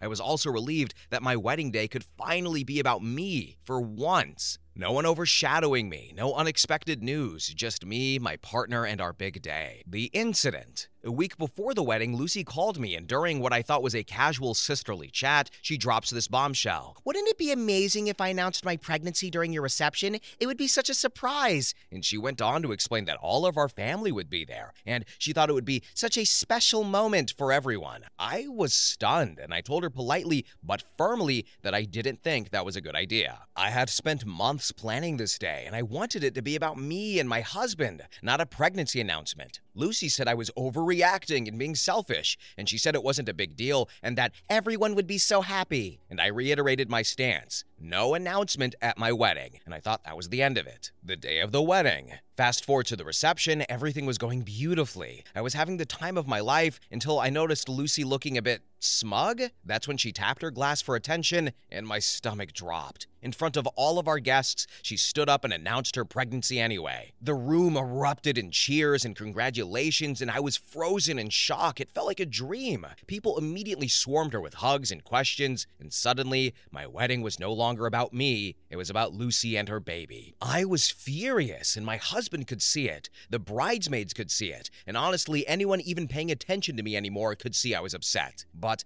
I didn't want to cause a scene, so I left the reception early crying in the bridal suite. My husband tried to console me, but I was heartbroken. The aftermath. Now here's where things get worse. The next day, Lucy texted me saying I was being a drama queen and that everyone was happy for her, and my parents are taking her side, saying I should have just let her have her moment, she says, and that I'm being immature for being upset. But a few of my cousins and friends have reached out to tell me that they thought what Lucy did was selfish and wrong. The family is now divided, some saying I'm overreacting, while others say Lucy was out of line. So, am I the a-hole for getting upset that my sister hijacked my wedding to announce her pregnancy? Now here are some relevant comments. User 1 said, Not the a-hole. Go no contact with her and anyone on her side. She needs to learn that her actions have consequences. Silence is your best response to all of them. F people taking over your paid party for their selfish bullcrap. Then user 2 commented and said, OP, at her baby shower, announce that you're pregnant. Even if you're not, just do it. And finally, user 3 commented and said, Not the a-hole. Send her the bill for her announcement party. Explain to your parents you told her and she did it anyway. She should pay. Save your messages and video and offer to go immediately to small claims court if she doesn't pay. I would even figure out how far into the reception this was done and charge her that percentage of the costs. And then blast her on social media.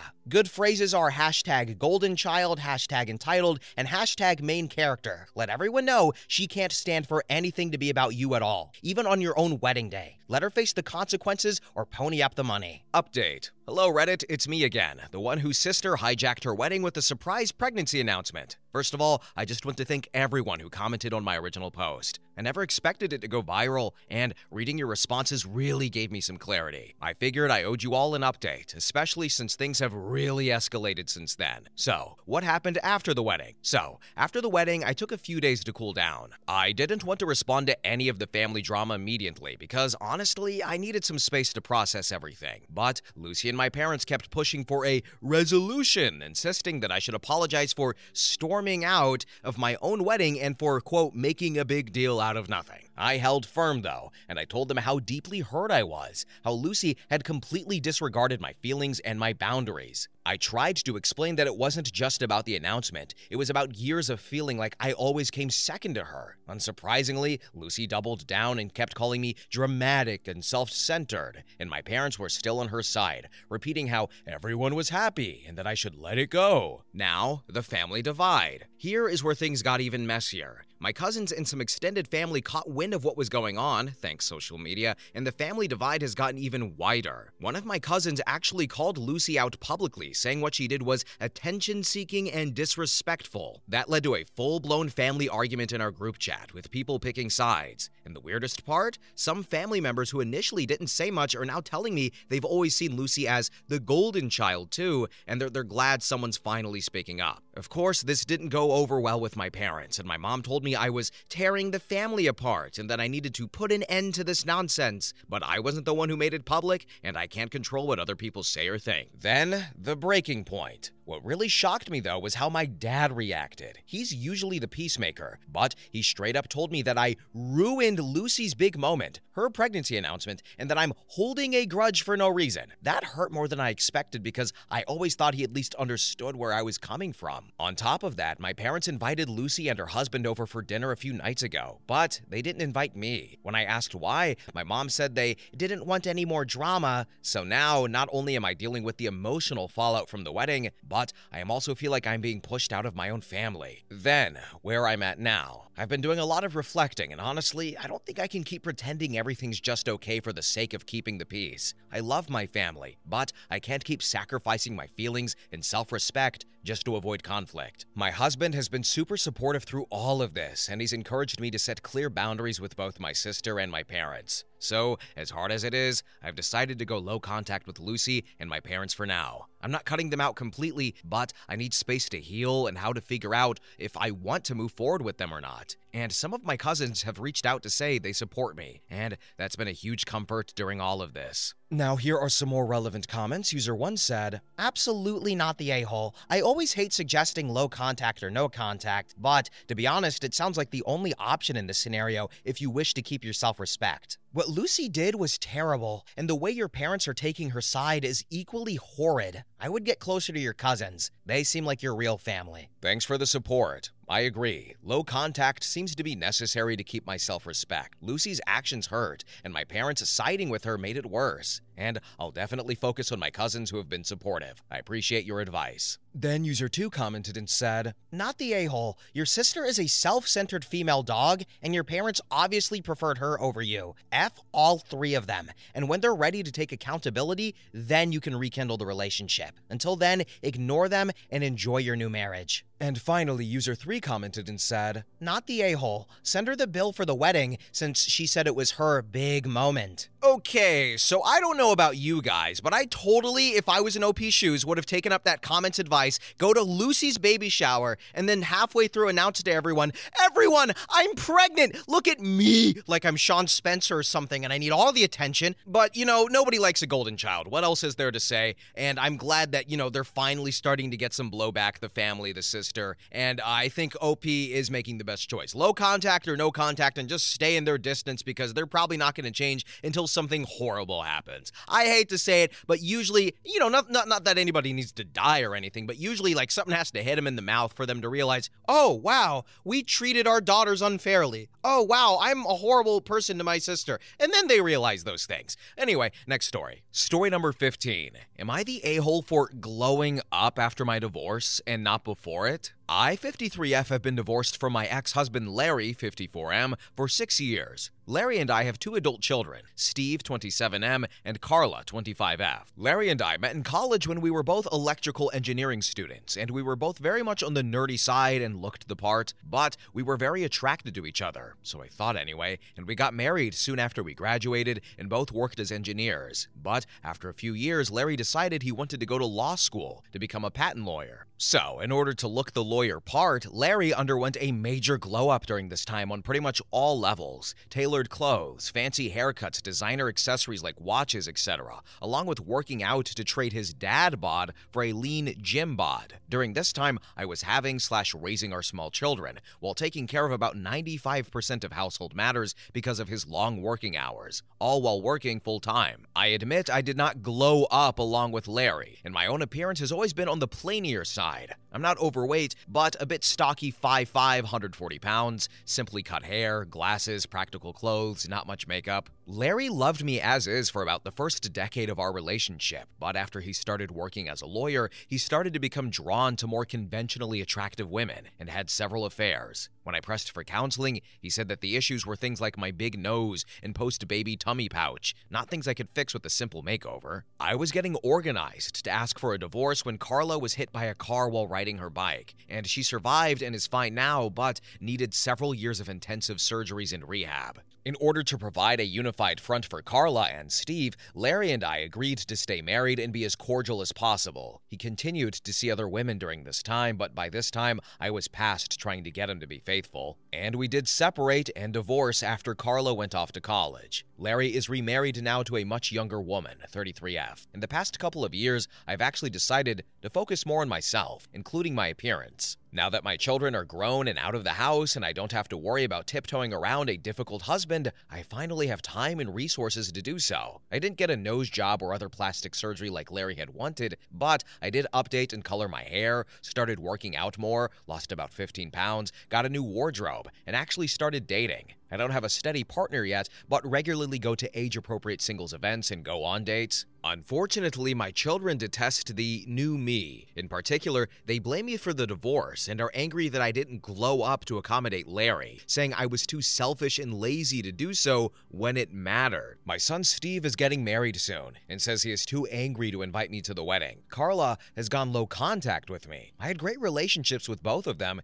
until I started my own glow-up process a couple of years ago, which was a few years after Larry and I finalized our divorce. Steve and Carla have told me that the only way to fix this, the only thing that would be fair, is to go back to the way I was before, meaning stop coloring my hair, dress in my former plain frumpy clothing, and stop dating. They say that they are most upset about the dating, and that it's not fair for me to be looking for a new partner. So, am I the a-hole for everything I have done here before? For not improving my appearance until after I got divorced? I really don't think Larry would have been faithful to me no matter how much I twisted myself in knots. And I felt I did the best I could given the energy and resources I had, and while it may seem selfish, I do believe I deserve to have my own life now, but I am open to other opinions if I have done something wrong here. Then OP provided more information in the comments section and said, I appreciate your perspective, but I think there may be some unfair conclusions here. First, where did I ever say that I had no sex drive? Our sex life was fantastic for the first decade of our relationship, including after having 2 kids. It only diminished after he decided he had other attraction preferences, as he started to rise in the lawyer ranks at his firm. Next, where did I ever say I didn't maintain my appearance? I did, in fact, maintain the appearance I'd had since college. I said we were both on the nerdy side. I maintained a healthy weight even after kids and always looked tidy and appropriate for the occasion. In my case, the occasion just happened to be my engineering job and my family and household responsibilities. I just didn't have high-end haircuts and designer clothes, etc. Was I a bit frumpy? Probably, as compared to a big firm lawyer with a $500 haircut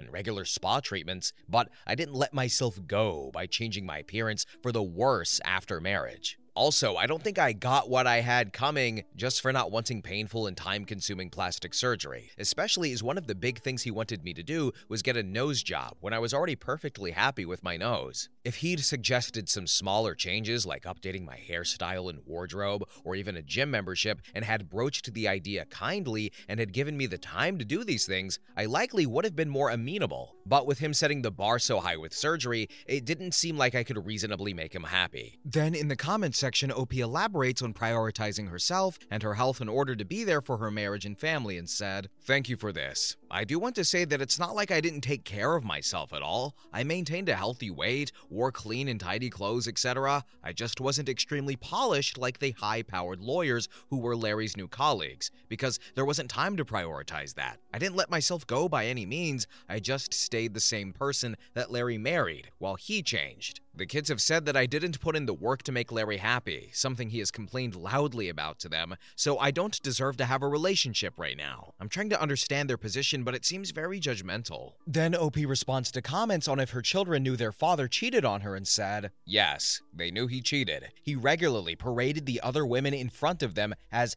daddy's friends, and openly left me for the young woman he subsequently married. But he convinced them that he had no choice because I was a slob. I disagree with this assessment, though. I just had a plain and simple appearance, and he said he became out of my league in terms of looks and professional standing. Yes, they know he was repeatedly unfaithful and that he ultimately left me for someone else, and he did not try to hide this. But he has convinced them that I drove him away after he begged me to pay more attention to my appearance, and I refused. I mean, no, I wasn't going to get a painful and time-consuming plastic surgery while I was working full-time doing nearly all the childcare and household tasks and then coordinating my daughter's medical care and rehab after her accident, especially as it's not like he offered to help and do so much more that I'd have time to do more appearance-related stuff. But I do appreciate you saying that I deserve to be happy and healthy now. And yes, they know about the cheating and still blame me. They say, as he does, that he wouldn't have cheated if I'd pay more attention to my appearance." Then OP elaborated on why her children have a say in what she wears and said, "They think that I'm basically rubbing it in my ex's face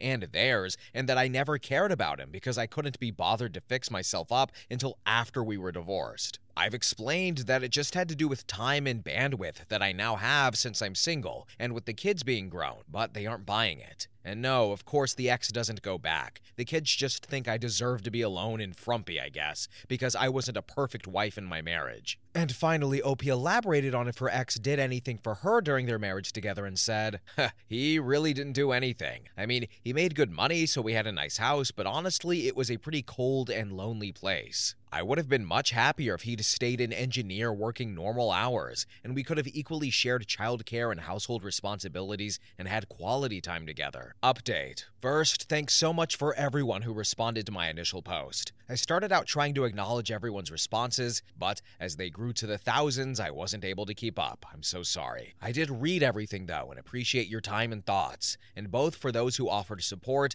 and those who had more critical feedback. As a small update, while I do agree that the behavior of my adult children Steve, 27M, and Carla, 25F, has been extremely judgmental and unkind, to say the least, I am not ready to write them off. I realized that since they started in with their criticisms a couple of years ago when I started changing my appearance, I have been very defensive and dismissive. Perhaps that is justified, but as I do want to make every effort to maintain a good relationship with my children, I decided that it would be best to listen with an open mind. This doesn't mean that I'm going to go back to my old frumpy appearance just to accommodate them. Of course not. But that I am open to hearing what is really bothering them so we can hopefully talk it out. When I contacted them both to request this, they agreed to have brunch with me this coming weekend, which is a good start. Perhaps the conversation won't change anything, but I'd always regret it if I didn't try. And listening is free. Many of the commenters felt that some info must have been missing from my initial post. I thought I hit all the main points, but can fill in a bit more detail here. For about the first decade of my relationship with my ex-husband Larry, things were really wonderful, or at least so I thought. As I mentioned, we met in college as electrical engineering students who both had fairly plain and unfashionable appearances by convention. Honestly, as a nerdy woman, I have always been much more attracted to nerdy-looking men than super polished ones. Just a better match for me, I guess. Larry seemed crazy about me from the get-go, and I was equally crazy about him. We graduated, both got good engineering jobs, bought a house, and started our family. We had a very warm and loving home, lots of quality intimacy, and frequently hosted our equally nerdy friends for D&D and anime nights. Then, Larry decided he wanted to go to law school. Nothing really changed the first couple of years, but the law school career counselors advised him to spruce up his appearance when it was time to start applying for attorney jobs. Hence, his glow-up began. Even after that, for his first couple of years as a law associate, he jokingly referred to his new look as his silly lawyer costume and looked forward to coming home to change into his anime t-shirts. I didn't try to match his new appearance because A, he never asked me to, and B, initially it seemed like it was just some sort of uniform for him that he was somewhat uncomfortable with. However, this all changed abruptly one night when I was supposed to accompany him to an awards dinner for his firm, and knowing that it was a fancy thing and that I wasn't the best with fashion, etc., I actually went and got my hair and makeup professionally done and worked with a personal shopper to select what I thought was a flattering dress and shoes appropriate for the occasion. However, when Larry saw me in this getup, he suddenly got angry, made lipstick on a pig type comments, and threw out insults about my nose and post-baby tummy pouch. I learned shortly afterwards that he'd started an affair with a colleague who happened to have a small pert nose and flat stomach, and even after, he was so mean. I was still hopeful that we could get counseling and work through this, but he didn't want to. I will admit I was paralyzed for a while, and also didn't want to make any rash moves due to the impact on the kids, and perhaps I could have made better decisions there. But by the time I was actually ready, emotionally and logistically, to proceed with a divorce, Carla had her accident, and I had to shift gears to prioritizing her recovery. On another note, contrary to what some commenters assumed, my post-divorce glow-up had nothing to do with wanting to meet new men. Initially, it was precipitated by having a work-related opportunity to do more high-profile client-facing activities, and I received some gentle guidance from my supervisor that it would be a great time to update my appearance, hence the new hairstyle, wardrobe, makeup, manicures, etc. In addition, once I hit 50, my A1C started creeping a bit higher, as diabetes runs in my family. Although at 5'5" and 140 pounds, I wasn't medically overweight. My doctor advised that losing just a few pounds, coupled with some dietary tweaks and changing up my exercise routine, would be a good idea. So I added yoga, Pilates, and strength training to the hiking and cycling I already did, and ended up losing about 15 pounds over the course of a year. I'd always been physically active, despite some commenters accusing me of being lazy, and I just wasn't focused on sculpting my body to look a certain way, as opposed to general fitness. Once I slimmed down and updated my look, I did find myself getting a lot more attention from men.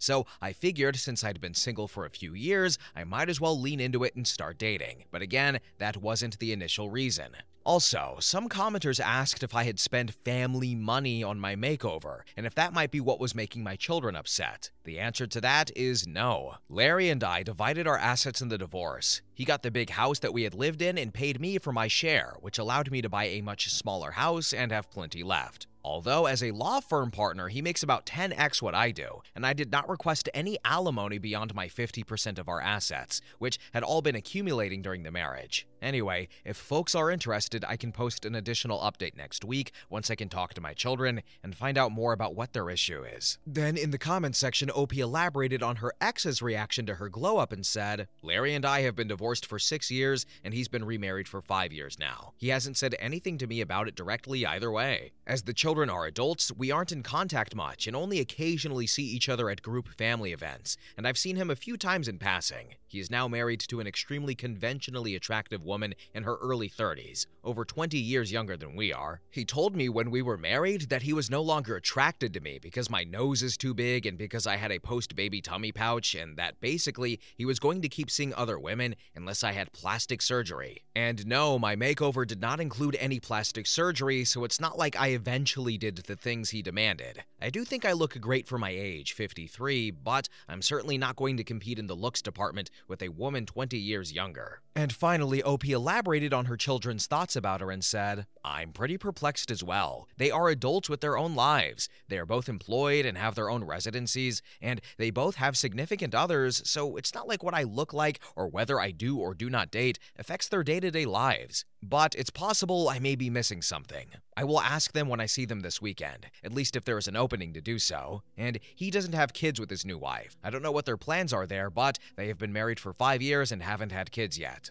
Me, I'm still planning to keep up my new appearance, which I need to do anyway for job and health reasons as stated in my post, regardless of what they say, but I really do want to know why they are so upset about me improving myself. I updated my look because my job required it, much like Larry had to update his own look for professional reasons all those years ago. I lost weight recently because my doctor suggested it to stave off diabetes. Before, there wasn't a health-related reason to lose weight because I wasn't medically overweight and didn't have any health issues. They likely don't know the full extent of the verbal abuse. Frankly, I didn't want to air dirty laundry and come between my children and their father, per the advice of any mental health expert advising people going through a divorce, but perhaps I can share a bit more now that they appear to be judging me without having all the info. So, we didn't really read too many comments for this story, so I don't know if there was a lot or OP was just hyper-focusing on the negativity, but I didn't really have any negative thoughts about her and her story. I wasn't jumping to any conclusions like some of the people that she was responding to were. Like, the only way you can jump that far is if you got robotic legs or something. I just, from my perspective, her husband had a glow up. She didn't. He cheated, which, he crossed that line. That's the, I guess, theme today, crossing lines. And, and then he kept cheating. And then, I guess, kind of turned the kids against OP. And I'm gonna be honest, the kids,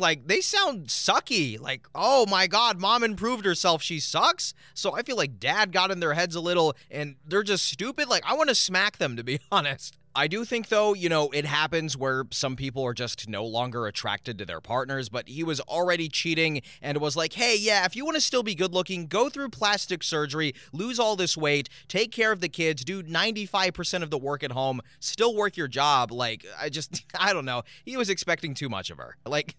I don't know. I feel like OP is in a losing situation, but hopefully we read that update and we can figure out what the hell's going on with the kids and we can get some more perspective here because I don't know. She's fighting upwards right now. Good luck to her. Next story. Story number 16. Am I the a-hole for canceling my wedding after my fiance cheated on me with the guy she told me she hates? So this is quite a long and sad story that I need to vent about as it is really hard for me to deal with so far. I, 24M, recently proposed to my now ex-fiance, 23F, after 2 years of dating. We met by mutual friends at work. We started talking as friends, we went on dates, and on New Year's Eve, we officially started dating. During the beginning of our relationship, she mentions this guy, Marvin. According to her, Marvin has always had a crush on her, and during the first months of our relationship, he texted her several times asking her to leave me and give him a chance. We used to say how pathetic this guy was and how she despises him for suggesting she would leave me for him. And I must clarify, I'm nothing special. I'm a 5'4" Asian nerdy guy. Well, time goes on, and after 2 years of dating, I decide to propose to her. So on New Year's Eve, I gave her the ring and she says yes in front of her whole family. And I have some money saved, she doesn't work, so so I started looking for venues, catering, invitations, decor, and everything. I spent a high amount of money as her parents are not in the position to help with the expenses, and I have enough savings to go through this comfortably. Well, one day while we're running errands, we started talking about having a threesome, and we are in our 20s, so there are a lot of things we want to try. And we discussed for a while on how we could find someone, and she quickly says, "I have someone in mind," and I asked who, and she replies with, "Marvin," and I know that was the first red flag, but I let it pass. I asked why him, and she just answered she was sexually attracted to him, and I asked why, since she said she hated him at first, and then chose him as her first option for a threesome, and she replies it is only a one-time thing. So I told her it was okay, but we needed to talk later to set rules, limits, and I would talk to him personally before giving the green light. During the next couple of days, she's acting really excited, and she comes to me to show me hotels and when are we going to meet with him and how exciting everything is. I told her we need to talk things first, as it is not as easy as it sounds, and we need to have some limits. After that, she calmed down for a day or two and starts to bring the subject up again, and we reached a point where she insisted so much and bring the subject up so many times, I ended up saying to her that she either needs to calm down or no threesome is going to happen. She apologized and mentions that I was right, but something didn't feel right, and that afternoon we were having a nap, and while she was sleeping, I went through her phone, and I found out that she was cheating on me with him for a couple of months now. They have been meeting while I was working, and she even sent them one of those BDSM tests you can find online to see if his kinks match with hers, and to say I was furious was an understatement. She then woke up while I was checking the phone, and I confronted her. She started crying, saying she was sorry and how she didn't know what she was doing. Well, I packed my things and stormed out to stay at a hotel. That night, I got a call from her parents saying how I was ruining the engagement and acting as a baby, while I was the one who brought up the topic of the threesome, and how their daughter wasn't at fault. Well, I hung up without saying anything and started canceling everything I had for the wedding. She called me the next day apologizing and asking me to come back. Her whole family is sending texts asking me to man up, as I was the one at fault and not breaking the engagement. So, am I the a-hole for canceling everything? Now, here are some relevant comments. User 1 said, "Not the a-hole. Just tell her family it's their fault that they never taught her how to count. How did she get having a threesome wrong?" And then user 2 commented and said, "Not the a-hole. She probably told her family that you brought up a threesome and then got mad at her for picking someone to be the third. She probably didn't mention that she had been cheating on you. Send them one text message saying she's been cheating on me for months. My decision is final. Stop texting me." Then block them. Update. Hey guys, thanks everyone for your advice. I appreciate the support and the mean comments too. Both perspectives were helpful. Now, let me address just a few things before I continue. 1. Yes, the post has grammatical errors. English is not my first language. 2. My ex stopped working to go to college. We met at work, but she quit once we moved in together. 3. Yes, my now ex-fiance told her parents we were breaking up because I suggested the threesome and got mad when she mentioned Marvin, and her parents believed her. And 4. Yes, I needed reassurance to make sure I was not the one at fault. I have been conditioned all my life to be a doormat, so it is hard to stand up for myself. So, here's the update. After seeing all of your messages, I reached out to my father-in-law, so we agreed to have a meet at a nearby mall to talk about the reasons why I broke the engagement. And I did have a good relationship with him, as we both share the same interests and hobbies, so I figured we could have a conversation. Well, we met, and even though he looked mad, he agreed to listen. And I did take screenshots of the conversations that my ex-fiance had with Marvin, and I showed them to him. After looking at everything, he told me my ex gave them a totally different story. According to what he told me, my ex went to them crying that I was breaking up the engagement because I wanted to have a threesome, and once she picked Marvin as the third, I snapped at her. He also mentioned that Marvin has been going to check up on my ex since my ex has been staying with them after we broke up. We went to my apartment and packed all of her belongings to move her out, and the ring was at the apartment as well, so I kept it. And now, the items are going to be dropped off. Now, here are some more relevant comments. User 1 said,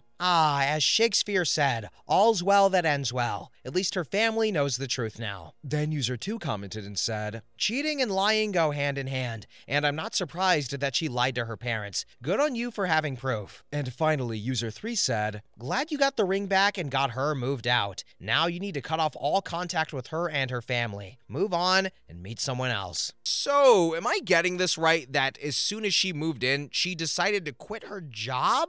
Like, he mentions it's for college, but like, it happened right as she moved in, so like, I don't know. I feel like she got a roof over her head and was like, hey, you can pay for all of that in the wedding. And then she goes and does the test behind OP's back. And then she sends it to a dude named Marvin. Really? Girl, what? She did the test behind his back with another dude named Marvin. I bet you her top 3 on that test result was submissive, 89%, non-monogamistic, 95%, and cheater, 100%. Ding, ding, ding, ding, ding. And then she sent it to Marvin, and Marvin was like, oh my God, wow, we matched. Cool, nice. My name is Marvin.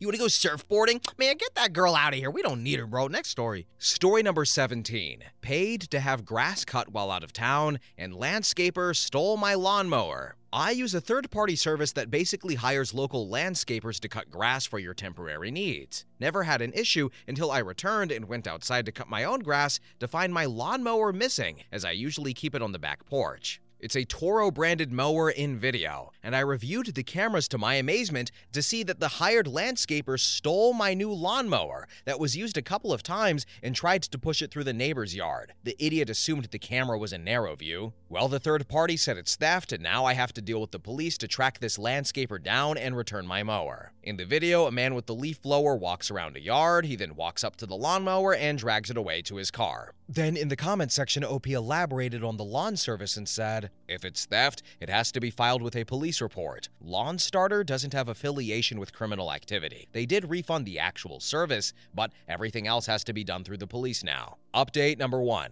1 hour later, third party gave me direct contact to landscaper. His excuse is he thought it was broken and took it off my hands because he assumed since I called them it was broken. Now he's claiming someone stole his trailer and the lawnmower was in the trailer. Well, I'm talking to the sheriff now and filing report. Sheriff says it's a felony theft as it amounts over $500. Sheriff reached out and told him he is giving him 24 hours to either bring the lawnmower or pay the full amount of missing goods. If not, he will file a felony theft and produce a warrant. It's a small town, so the sheriff is serious here. Also, it's a new mower. I used it maybe 2 to 3 times before this happened. The grass clippings bag is not even dirty, and he probably started it. It had gas and is a one-pull start lawnmower. Update number 2, same day. I also posted this to the Nextdoor app, and someone private messaged me that they know the landscaper's mother and sister and will contact them. They also provided his Instagram page. Okay, this is getting wild, guys. Update number 3, soon after. Well, someone posted the video to Facebook from Nextdoor, and now people who know him directly are making fun of him as he goes by a different person on social media, professional/self-made influencer, and they're tagging him in the post. I didn't want to dox the guy, I just wanted my lawnmower back. His mother also reached out to me and asked me to take down the videos and post as it hurts her son's business and reputation.